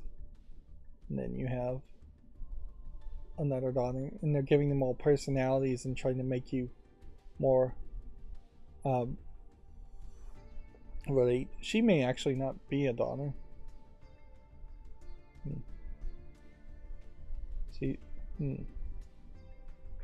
She's actually cheating on the mother. Having a lesbian affair with the mother. Anyways, yeah. You get 3 different types of characters. Arguably not that much variety as far as the body shapes. But at least in this depiction too, they showed me the characters fully clothed, so I could show that off, which is nice.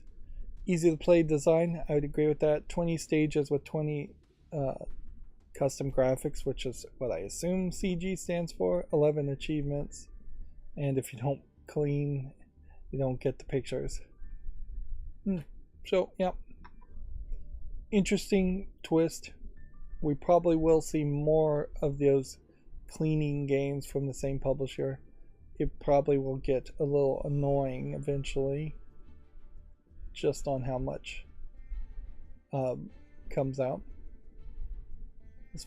But so far they have not done what I've seen a lot of other people do, as far as flooding Steam with 3 or 4 variants of the exact same game. These management simulation games here, resource management games, feel like they often flood Steam because you'll see too many of these released in a week and they all look about the same, even if the graphics are different as far as the theme. None of them look that interesting. This one's early access. I'm going to say no to this and just be a little bit more critical. I could see myself potentially making a YouTube short around this, but I think we can say no to that one. Let's see, we have a game called Stafford Case, a psychic mystery adventure. It's an interesting title. Actual visuals here. In the actual gameplay, though, fairly lackluster. I don't think this supports English. Yeah, it's Korean only. Which is a shame because I might have given this a chance otherwise. But I definitely would believe it is Korean only when you're seeing only Korean writing in the screenshots. Yep. So we have to leave it at that. Next we have a game called Eternal Dread 3, which looks like it's an RPG game, or possibly just an asset flip game pretending to be an RPG game.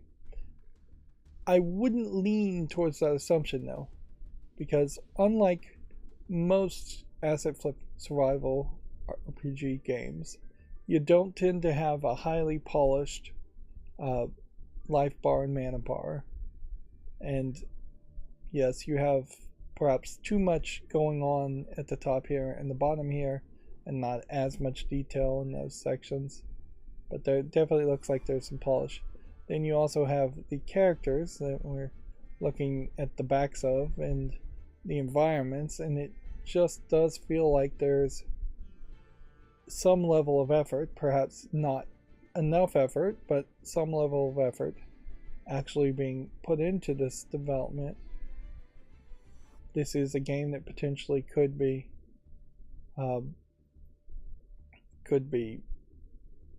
not very well received. There's multiple female characters that don't have much as far as armor on. Yep, and then you see more of a flat 2D thing here. This kind of feels like this could be one of those games that has an adult patch somewhere. Sexual themes, but no nudity. Seems to be as far as it goes. What I would like to see, before I say yes or no to this, is what is Eternal Dread 1 as far as its reception. How does that go? There's also this Eternal Lore game. So Eternal Dread 1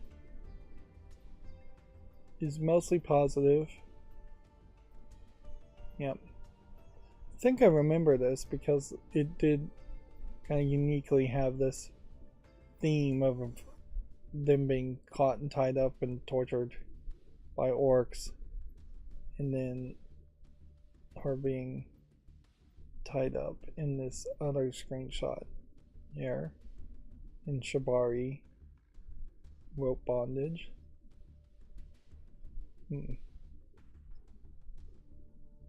So yeah, this one says it does have nudity and sexual content as far as the first game, even being mostly positive. And it does just create this weird catch-22 where, let's see, Eternal Lore is 78% positive with 28 users. Eternal Dread is 78% positive with 80 users. Eternal Dread 1 is 75% with 48 users. And 90% positive for the third one. So the third one really seems to have gotten much more coverage or more attention. Perhaps that is because it is toned down, the idea. Although the polish here over the years seems to have been somewhat improved. It doesn't seem like they've really changed too much here. Eternal Dread 2 is 2019 and it basically looks similar enough to what we were seeing before. And again, a lot of screenshots here of orcs being tied up, or orcs tying up the anime girls.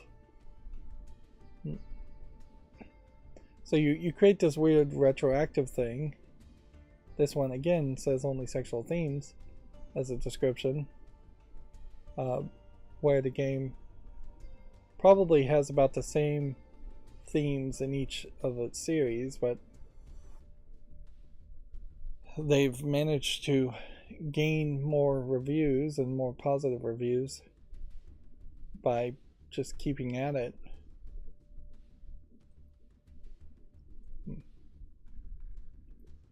Which, yeah, that's a weird question, certainly, as to just, is this really a game I could play? Oh, yeah, I'm now seeing that she has her arms tied here. And let's see, she's tied up here.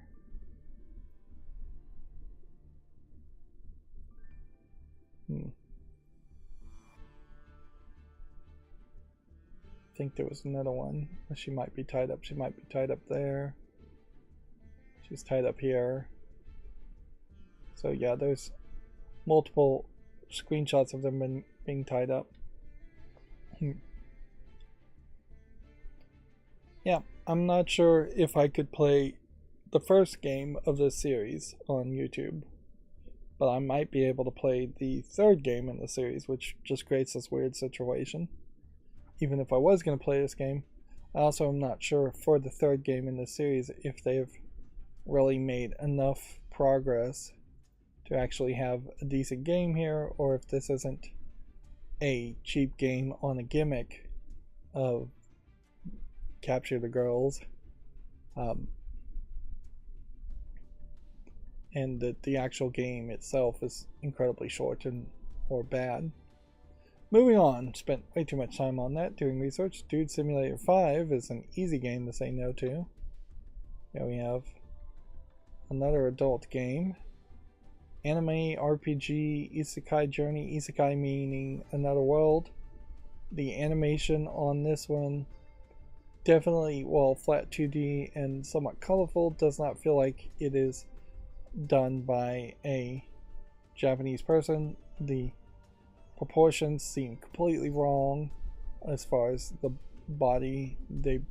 All the girls have long blonde hair and blue eyes, which definitely screams more Westerner than Japanese person with black hair and brown eyes. It is a match 3 honey pop type game and doesn't look particularly that good even at that. It's $4.99 and claims to support English, French, German, Russian, and Spanish Latin America, which is to say no Asian country language, which would definitely play into the idea that this was not an Asian focused or Asian animated game. Yeah, it doesn't look very interesting though, so it's lower quality, I would say. Maybe you would be generous and say mid quality, but I would probably put it in the low tier as far as adult quality games. And honestly, that lower quality adult games is really saying a lot, because most adult games are pretty low quality compared to regular games. You're sick here. Doesn't look like anything of interest. Is this an adult game? No. Does it support English? No. Japanese full audio and Chinese only. This is a visual novel, Shuffle Episode 2. Kami no mo Akuma ni mo Niro Wataru Otoko.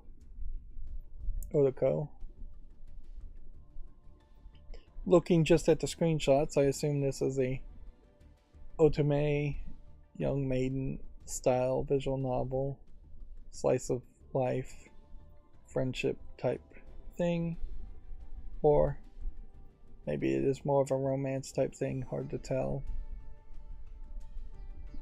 And it kind of doesn't matter, unless the first game in the series, for instance, supported English.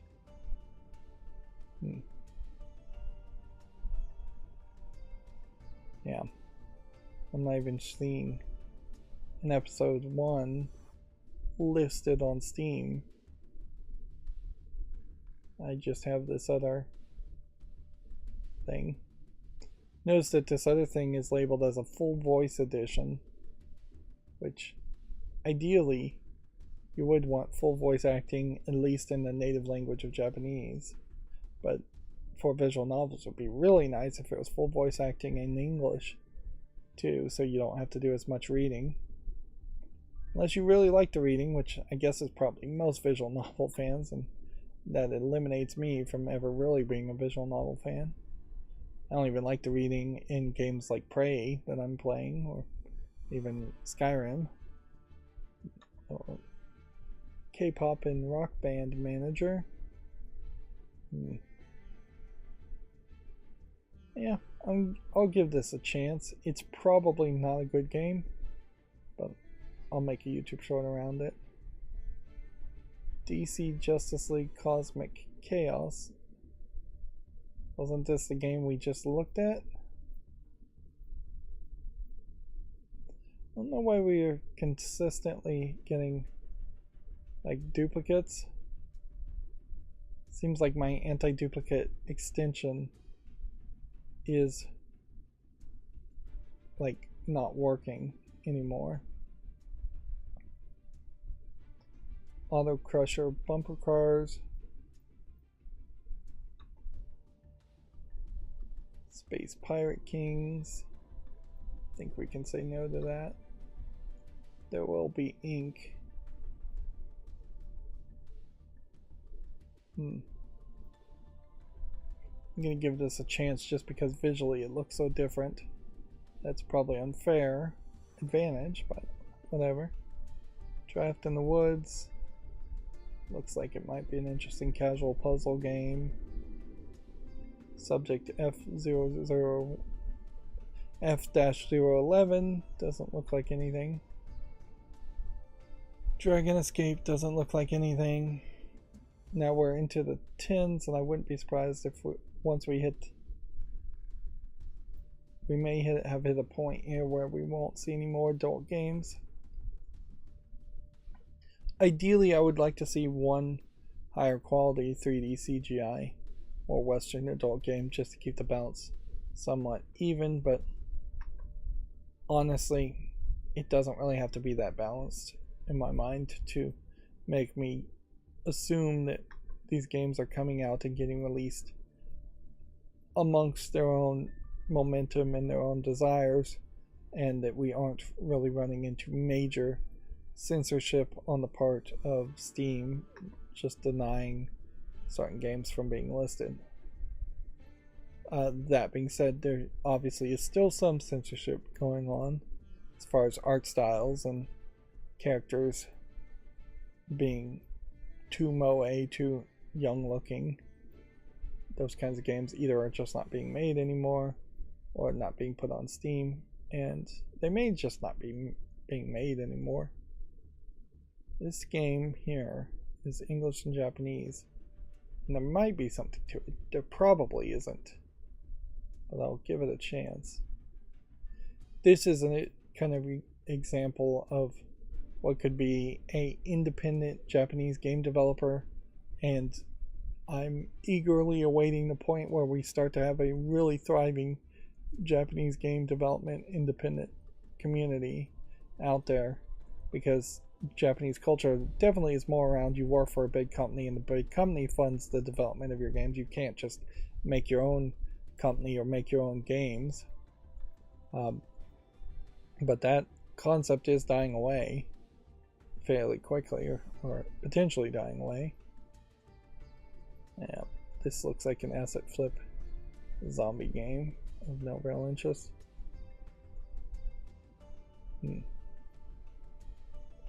Yep, nothing there.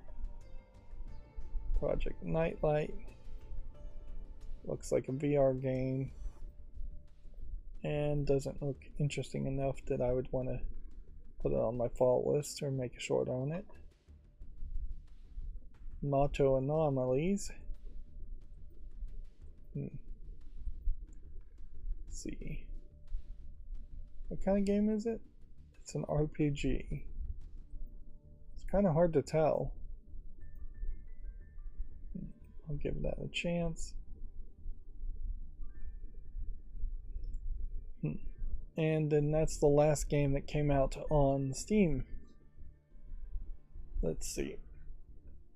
So we have some GameDeveloper.com articles, and then we'll be close to being done for this week. Over the weekend, I'll try to play Prey Moon Crash and probably work on my irrigation system.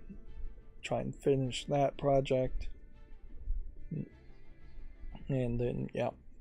At some point I might even try to play Metroid Dread, but I definitely need to schedule some videos too. Anyways, GameDeveloper.com now says that the Horizon Forbidden West writer claims a credit snub in the Nebula Awards nomination. There's an update here. The Science Fiction and Fantasy Writer Association has updated the Horizon Forbidden West entry in the Nebula's Award with a full list of the game's writers. So if there was an actual snub there instead of just an honest mistake,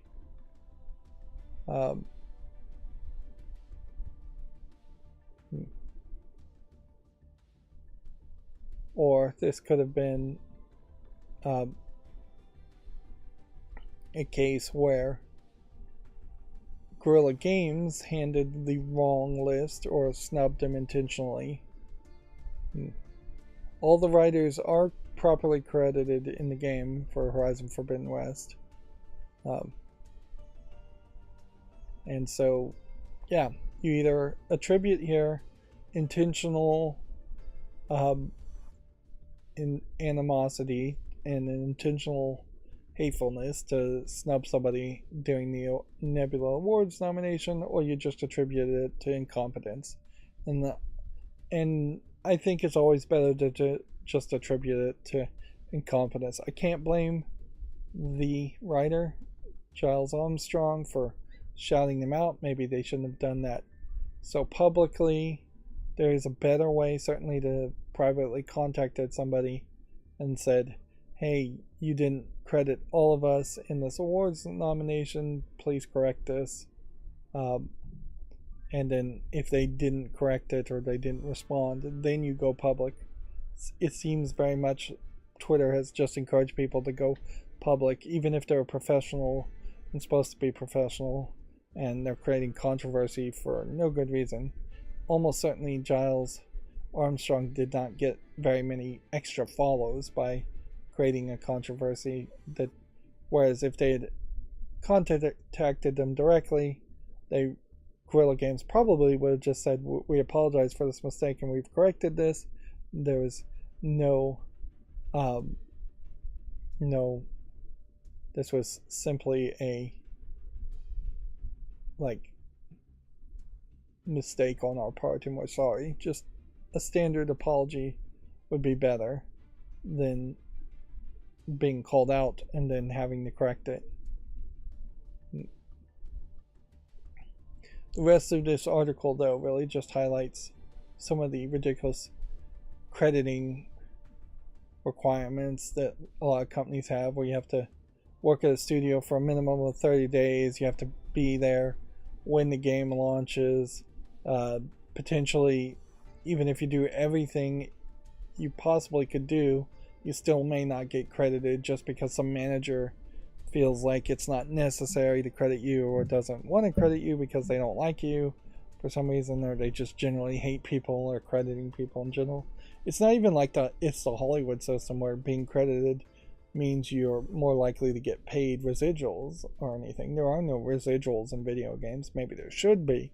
That's a different argument, but at the moment they're just not crediting people, and it's been a long history of that. Atari specifically did not want to credit anybody at all for creating a game, and they were definitely pushing the idea that corporations are people even before that ridiculous concept was pushed through, and they were saying Atari is a business, and Atari, the business, is making these video games, not the employees of Atari making the video games, which is ridiculous.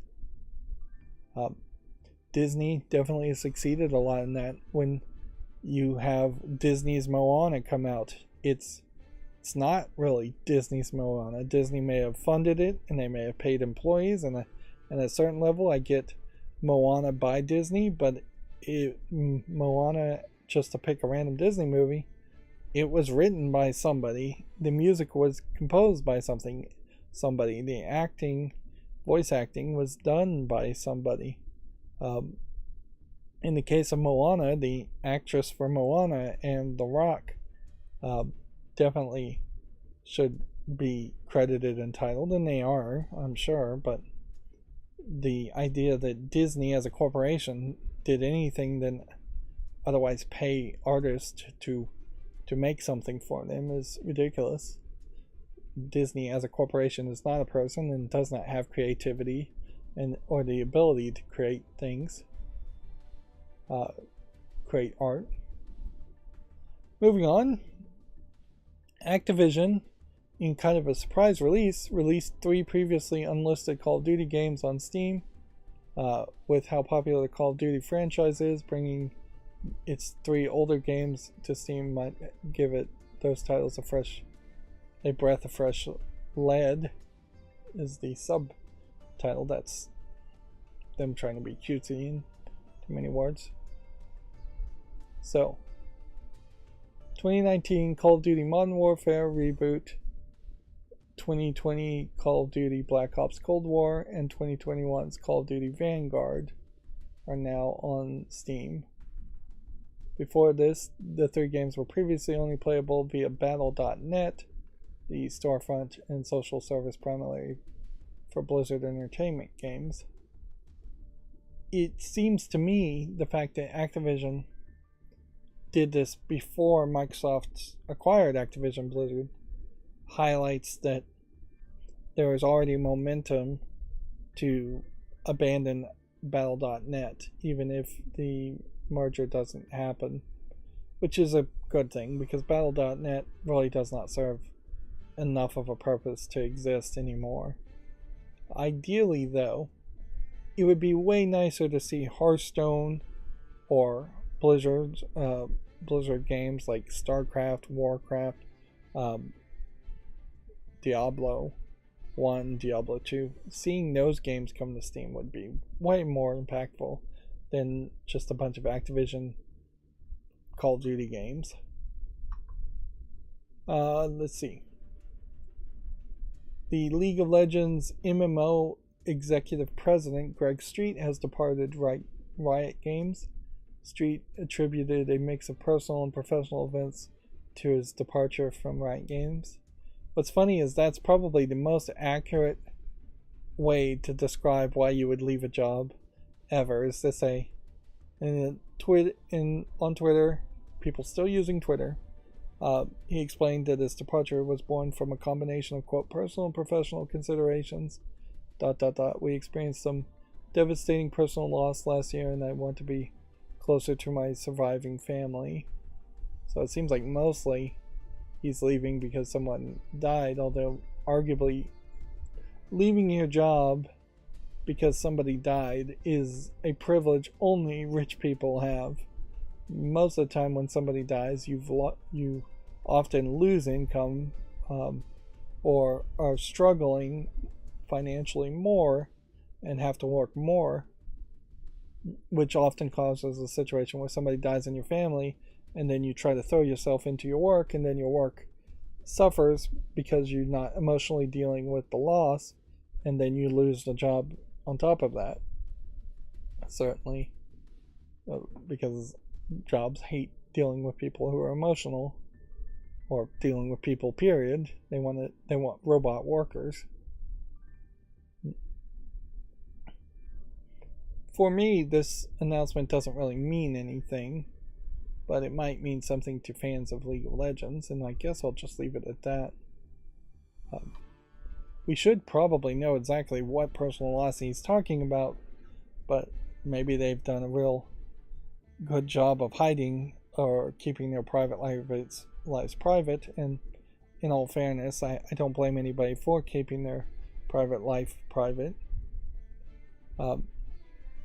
This is what I was talking about earlier. The Epic Games Store now lets developers publish their own games.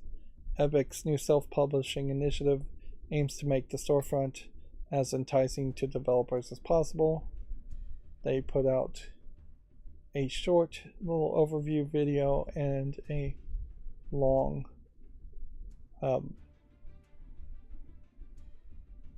longer video. Let's see if I click on this. It says they clicked on the Steamworks. They linked to Steam's self-publishing website. GameDeveloper.com being targeted towards game developers.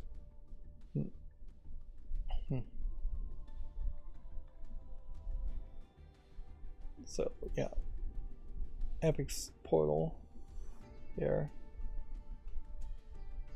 Let's see what this loads. You'd have to create a whole organization to even continue.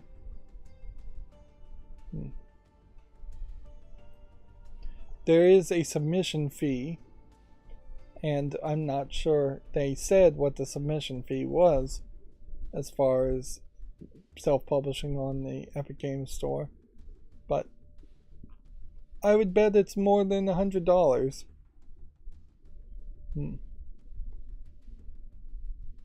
And if anything, it's only fair to point out that I've heard more people singing the praise of Steam and saying how Steam is still the vast majority of all PC sales in the past year. I have not heard too many people complain about Steam in the past year. I'm not sure I've heard a single controversy or complaint in the last 12 months as far as Steam goes.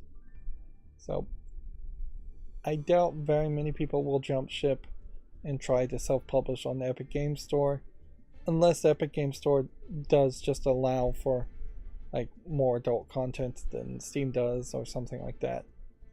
Like, that would be where we might see some differences. If all of a sudden we see there are 10, 20 games that are showing up on the Epic Games Store because they were not allowed on Steam, and they're very loud and proud about that, then we might start to see a divergence in the lineups between the two storefronts.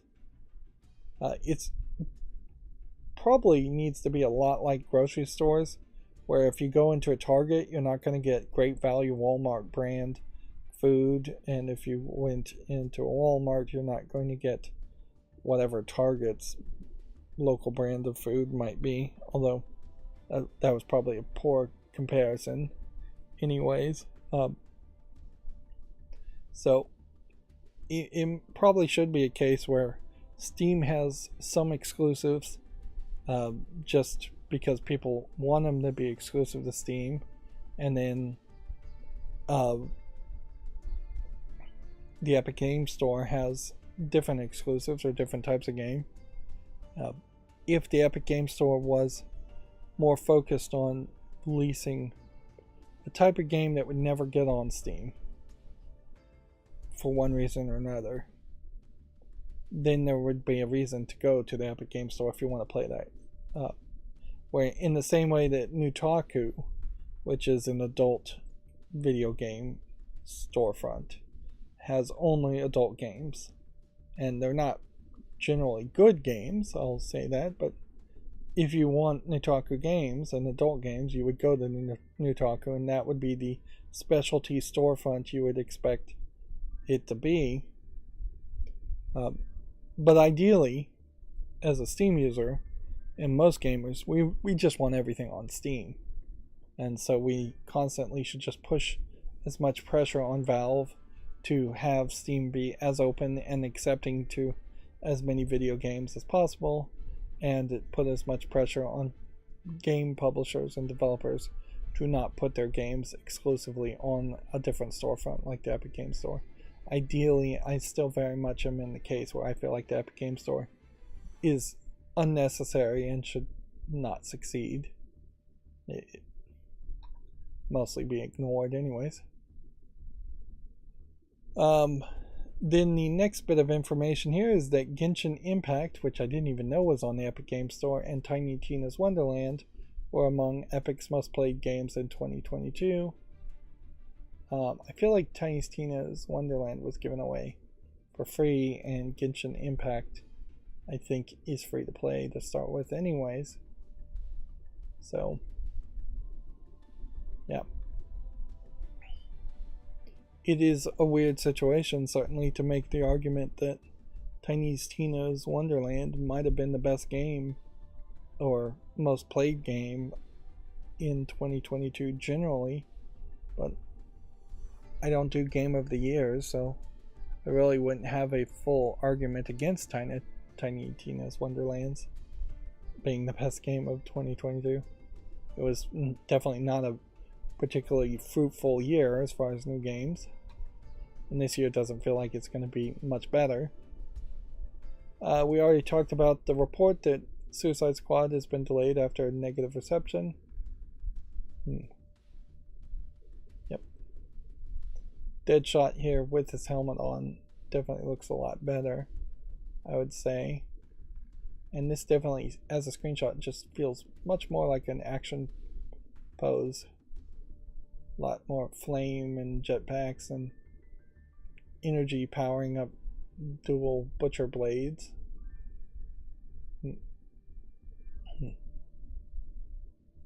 Leave it at that. And then GameDeveloper.com probably just needed to mention ChatGPT to get some cheap clicks. So they say ChatGPT's AI-made game is built from a game that already exists. In some way, the art-focused AI programs need a prompt. ChatGPT made its first game by using existing games as a foundation, which, yeah, basically copyright infringement is what that sounds like. I won't bother to go any deeper into this. And then Discord embraces OpenAI with a new chatbot and AI server moderator, which, at least in the case of artificial intelligence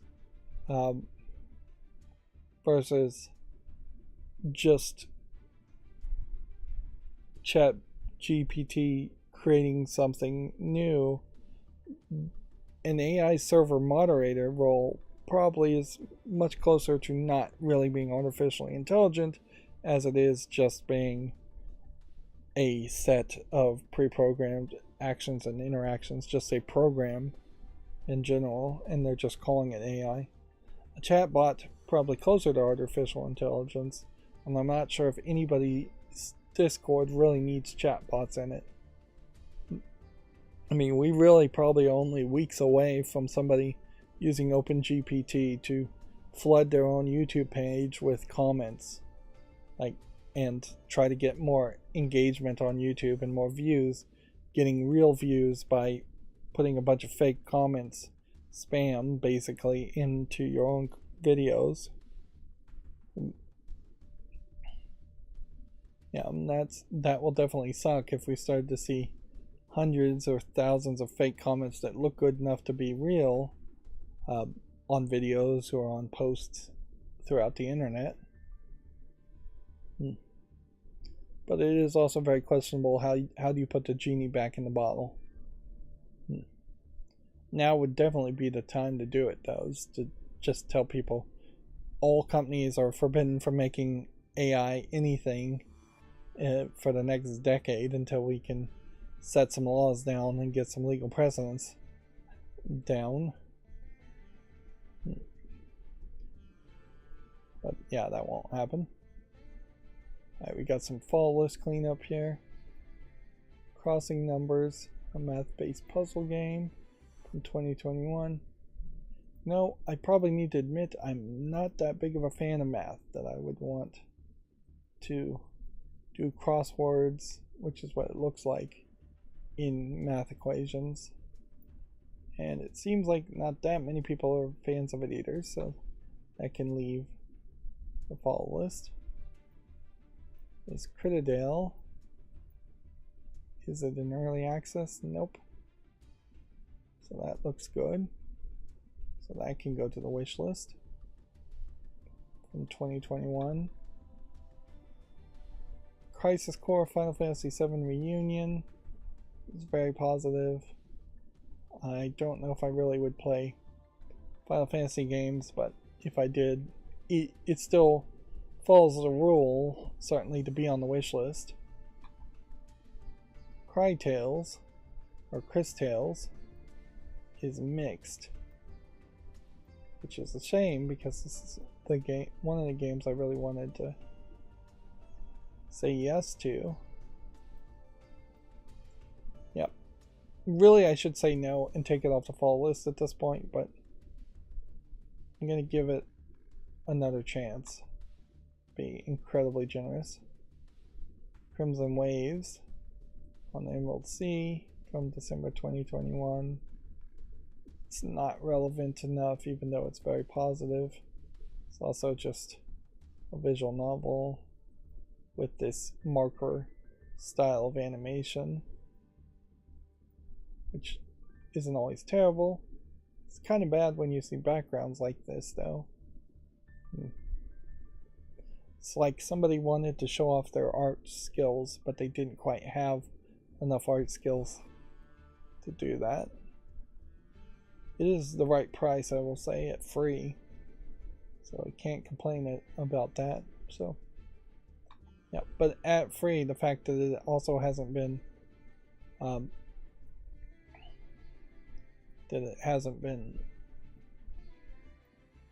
reviewed more says something too.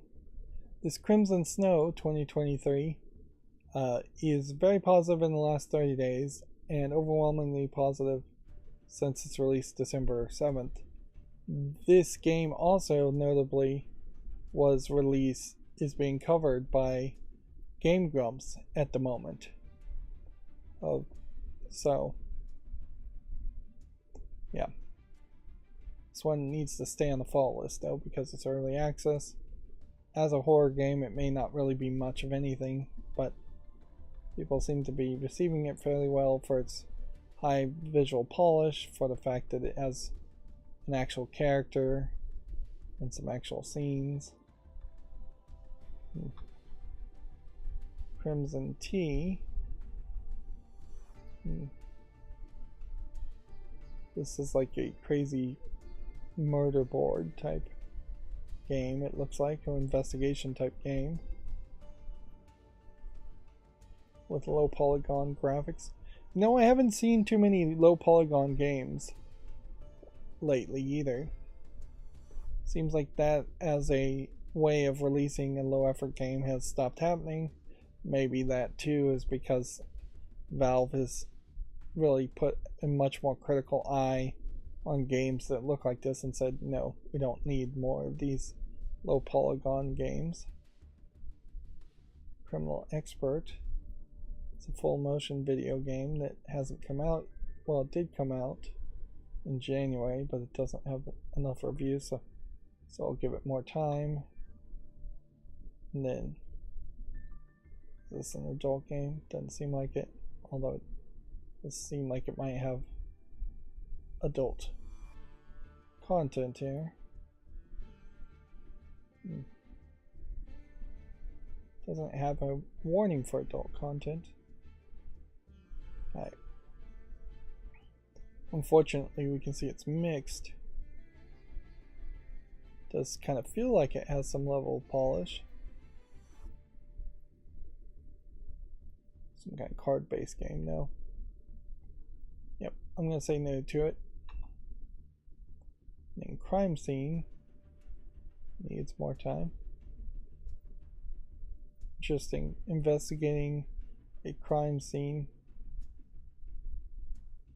or not so much investigating a crime scene as cleaning up a crime scene that your boss caused.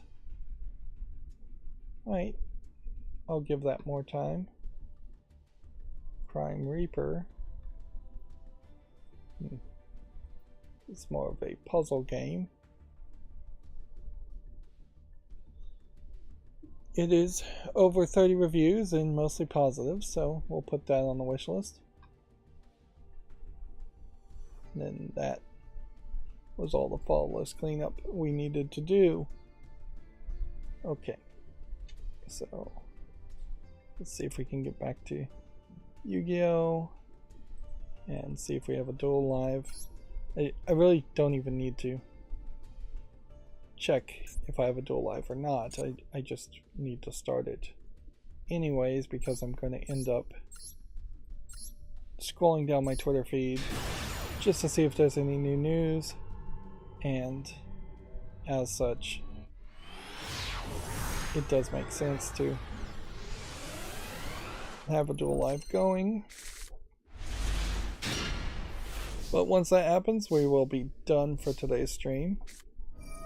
These streams are definitely not getting longer. 90 new tweets. Yeah, at 4 hours. And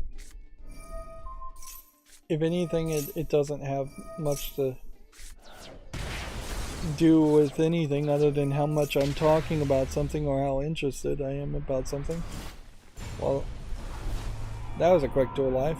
Today is also March 10th, Mario Day. Lego didn't seem like they actually had announced any new Mario sets until this point. It definitely felt like they were just announcing sales and like free gift with purchase type stuff that you get all the time in Lego sales.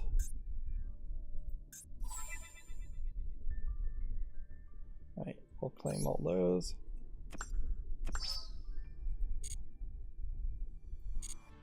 Alright, so that saved me some time.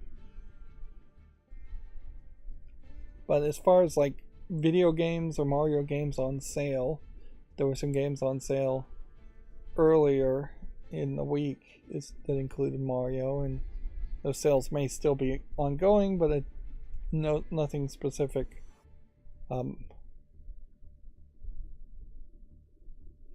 Nothing specifically on sale today. Nintendo directly doesn't seem like they have anything to announce or say.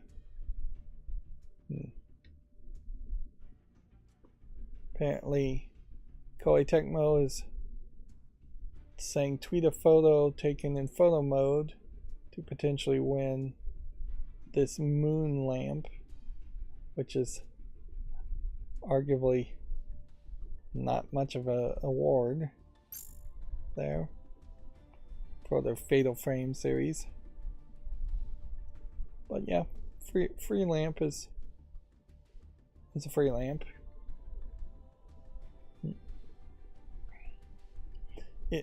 Arguably, though, that is really spending way too little to advertise your game, to just have a Twitter giveaway. If anything, that is the dark secret around Twitter, is that it allowed a lot of very cheap advertising to happen for nearly free, in that they were getting a lot of people to comment and retweet and enter giveaways that very possibly weren't actually ever paying out the giveaways. There's a lot of fraudulent giveaways, a lot of giveaways on Twitter that were getting scooped up by people with bots that were just claiming Steam keys and things like that.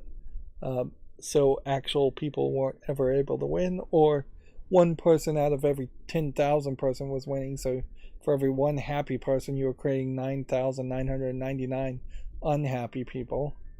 The shift codes for Borderlands 1, 2, 3, and Tiny Tina's Wonderlands, like that Gearbox does, is about the only exception to code giveaways that actually works very well. And the reason for that is they created their own system where the codes apply to everybody who uses them. So if you get a shift code, everybody who sees that shift code can redeem it once. There's an interesting game developer article. A game called Roche Limit, I assume is how you pronounce that, is a surrealist pixel art game that runs entirely in PowerPoint. That's an interesting thought. I don't know how well something would run in PowerPoint. In a lot of ways, I would assume that it's going to be just like you click in one place and it takes you to one PowerPoint slide, and you click in a different place and it takes you to a different PowerPoint slide, and it's just going to be a maze-like invention. National Video Game Museum hasn't tweeted in a long time, saying happy March 10th day. You can celebrate with a special discount and bonus arcade tokens. All I have to do is show up at the National Video Game Museum in Frisco, Texas, wearing something Mario themed, and you get $2 off admission. Here they're showing a Mario toy, which I don't recognize this Mario toy. This is probably one of the licensed third-party Mario squeaky plastic toys from like early 80s. It's definitely not a better known like McDonald's toy or anything like that I would recognize off the top of my head, as somebody who collected a lot of Nintendo stuff, Mario stuff. It's just so much of it anyways. Way too many toys back when I was a kid. Yep. There definitely was a generation there, maybe one generation or two, that had a overflow of toys, whereas previous generations would have had maybe one or two toys given to them every Christmas, every year of their life at most.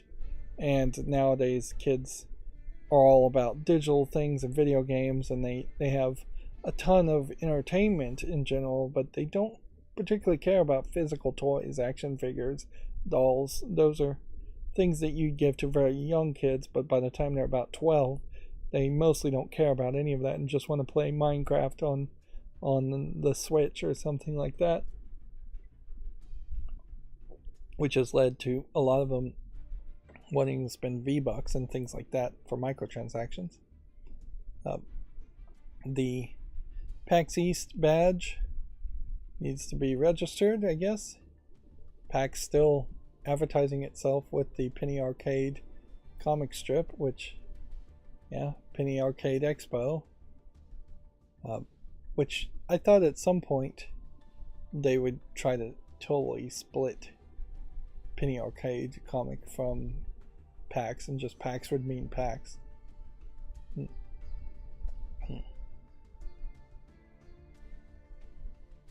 So yeah, Donkey Kong is coming to Lego Super Mario Universe this summer in a blocky brickheads type Donkey Kong character and a dry Bowser Castle Battle expansion has also been revealed. As far as Lego things, nothing big, really. Nothing particularly interesting. Still just scrolling down my Twitter feed, so we know we covered all the news before we wrap up. Did I mention the YouTube? YouTube has reversed a lot of its cussing demonetization rules. I think so. Yeah, we have the Outlast Trials launches in early access on May 18th, and you have a guy strapped to an electric chair, it looks like. Outlast Trials, I guess, based on the Outlast horror games. Bandai Namco released new Tekken 8 gameplay showing off Paul Phoenix in action. These are all stories we'll talk about more. Streets of Rage 4 is now available, adding custom survival mode, co-op attacks, and over 300 improvements.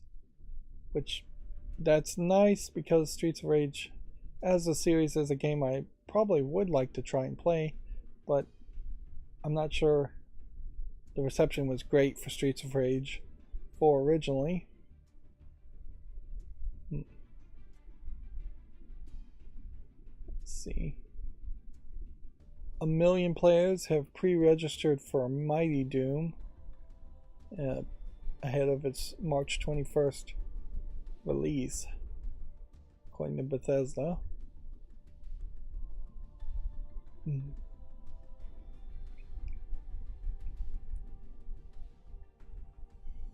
There's this funny Dying Light thing where they're showing off a character from Dying Light and they're showing off Mario, but I don't know if this is really an official collaboration or if this is something specifically for Nintendo of Europe only, because this Mario doesn't really look like the Marios we've seen before. This block is not really the right kind of blocks, and the whole animation style just does feel a little off.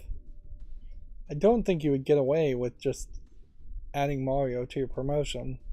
I think Nintendo would definitely sue you for doing that, and that most people would know they'd get sued for doing that. So I'd have to assume that Nintendo of Europe agreed with this. Unity for Games showed off this. This is an interesting, surface experiment here. You have the sphere distorting the rug and the objects under the rug, but noticeably, it's not actually that good, because the proper way this would work is it would pull the threads when the ball is in the exact center inward, and the rug would move from at least its corners inward. Instead, what it's doing is just stretching the fabrics and treating it like it is just all made of rubber bands instead of threads of tightly woven things, and then it just clips through it too. Anyways, but yeah, ideally you would see more drag happening on a texture like this, but that does definitely take a lot more processing power, and in 99% of the times it's not necessary to actually have a rug react like it would in the real world. It's nice when you have those kinds of reactions. We've seen that kind of rope physics in Last of Us Part 2 being sold as a major improvement, and even in Last of Us Part 2 it still doesn't feel like it's really that much of an improvement or that good as a concept. But that kind of physics, advanced physics or more advanced physics, would definitely benefit games if you have the CPU and GPU power to address that. Here we have a cosplayer dressing up as one of the Phantom Thieves from Persona 5, which I don't particularly recognize this character. And generally, as far as the outfit, you've got what looks almost like plastic purple gloves that you'd have from a medical field, a fairly simplistic pink shirt, a bodice, I think is what that's called, as far as the black. You have a little white scarf type thing. And then you have peach colored hair, a fairly standard hat, although maybe the hat's made out of foam with a little feather in it. It's kind of lacking in details for what you would want to see as far as actual costume design. It's noticeably often the case too when they do put up these cosplay images, they don't ever put a original comparison to the images next to them. So if you don't recognize the character from whatever show they're talking about, then you are left just making assumptions or not knowing. Apparently a game called 9 Years of Shadows has officially gone gold. This feels like the first time I've ever even heard of this game. Yeah. This is taking longer to scroll down my Twitter feed than I expected it to. I think that is probably because it's Friday and probably because we've been going for so long. So just need to scroll down a little bit more just to see if there's anything new that needs to be mentioned. I think the answer to that is probably no. Let me reload and see the new tweets that came out while I was scrolling down my Twitter feed.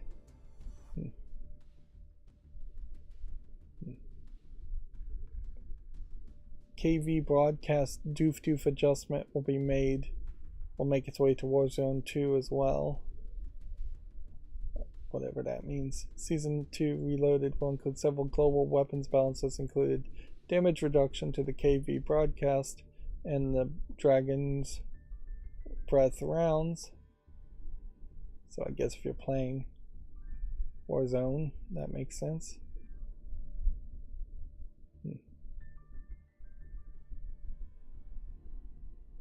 Unity for Games has an article, how are you supposed to set up a scalable development ops tool chain? Which that is exactly the ultimate question. Koei Techno retweeted this Atelier Ryza image that's like pixelated or blurred in a weird way. Yeah. Pretty much, I would say anytime anybody says the word scalable, they are probably making an argument that something can't be done or it's too hard to be done, so you should give up now. And there is really no one true definition of what scalable even means or what people want when they say they want something to be scalable. In most cases, most things don't need to be scalable anyways. And it is basically just a buzzword that people use to say something's too difficult. But there is, in contrast to that argument, there is some level of scalability that does make sense. You need to be able to hire 100 employees potentially and have them all set up into your employment system and ready to work within that same one day. You can't have somebody manually entering employees into a database for a whole day before those 100 employees can even get into the office. That's a level of scalability that's reasonable. But then there's a lot of unreasonable scalability. Do you need to then, in the exact same scenario, have a system that would quickly and efficiently hire 1 million employees in one day and have them all starting to work on the same day? Probably not. No company's going to hire 1 million people and have them all start on the same one day. Most companies won't, at least. And even if you did run into a case where you had a system where you could hire 100 employees but you needed to hire 200 employees, it's still not really necessary to spend the effort to scale, have something that could be scaled up to 200 when you could just have 2 managers hiring people, 100 employees. Anyways, I'm rambling at this point. That's going to be it for this stream. As always, I ask you to like, share, subscribe, comment, and watch every second of my videos because that helps me with YouTube. If you want to friend or follow me on any social media sites, there's a whole bunch of links down below. And if you want to support me further, there's a link to Patreon, or you can friend me on Steam and gift me a game off my wishlist. Thank you for watching.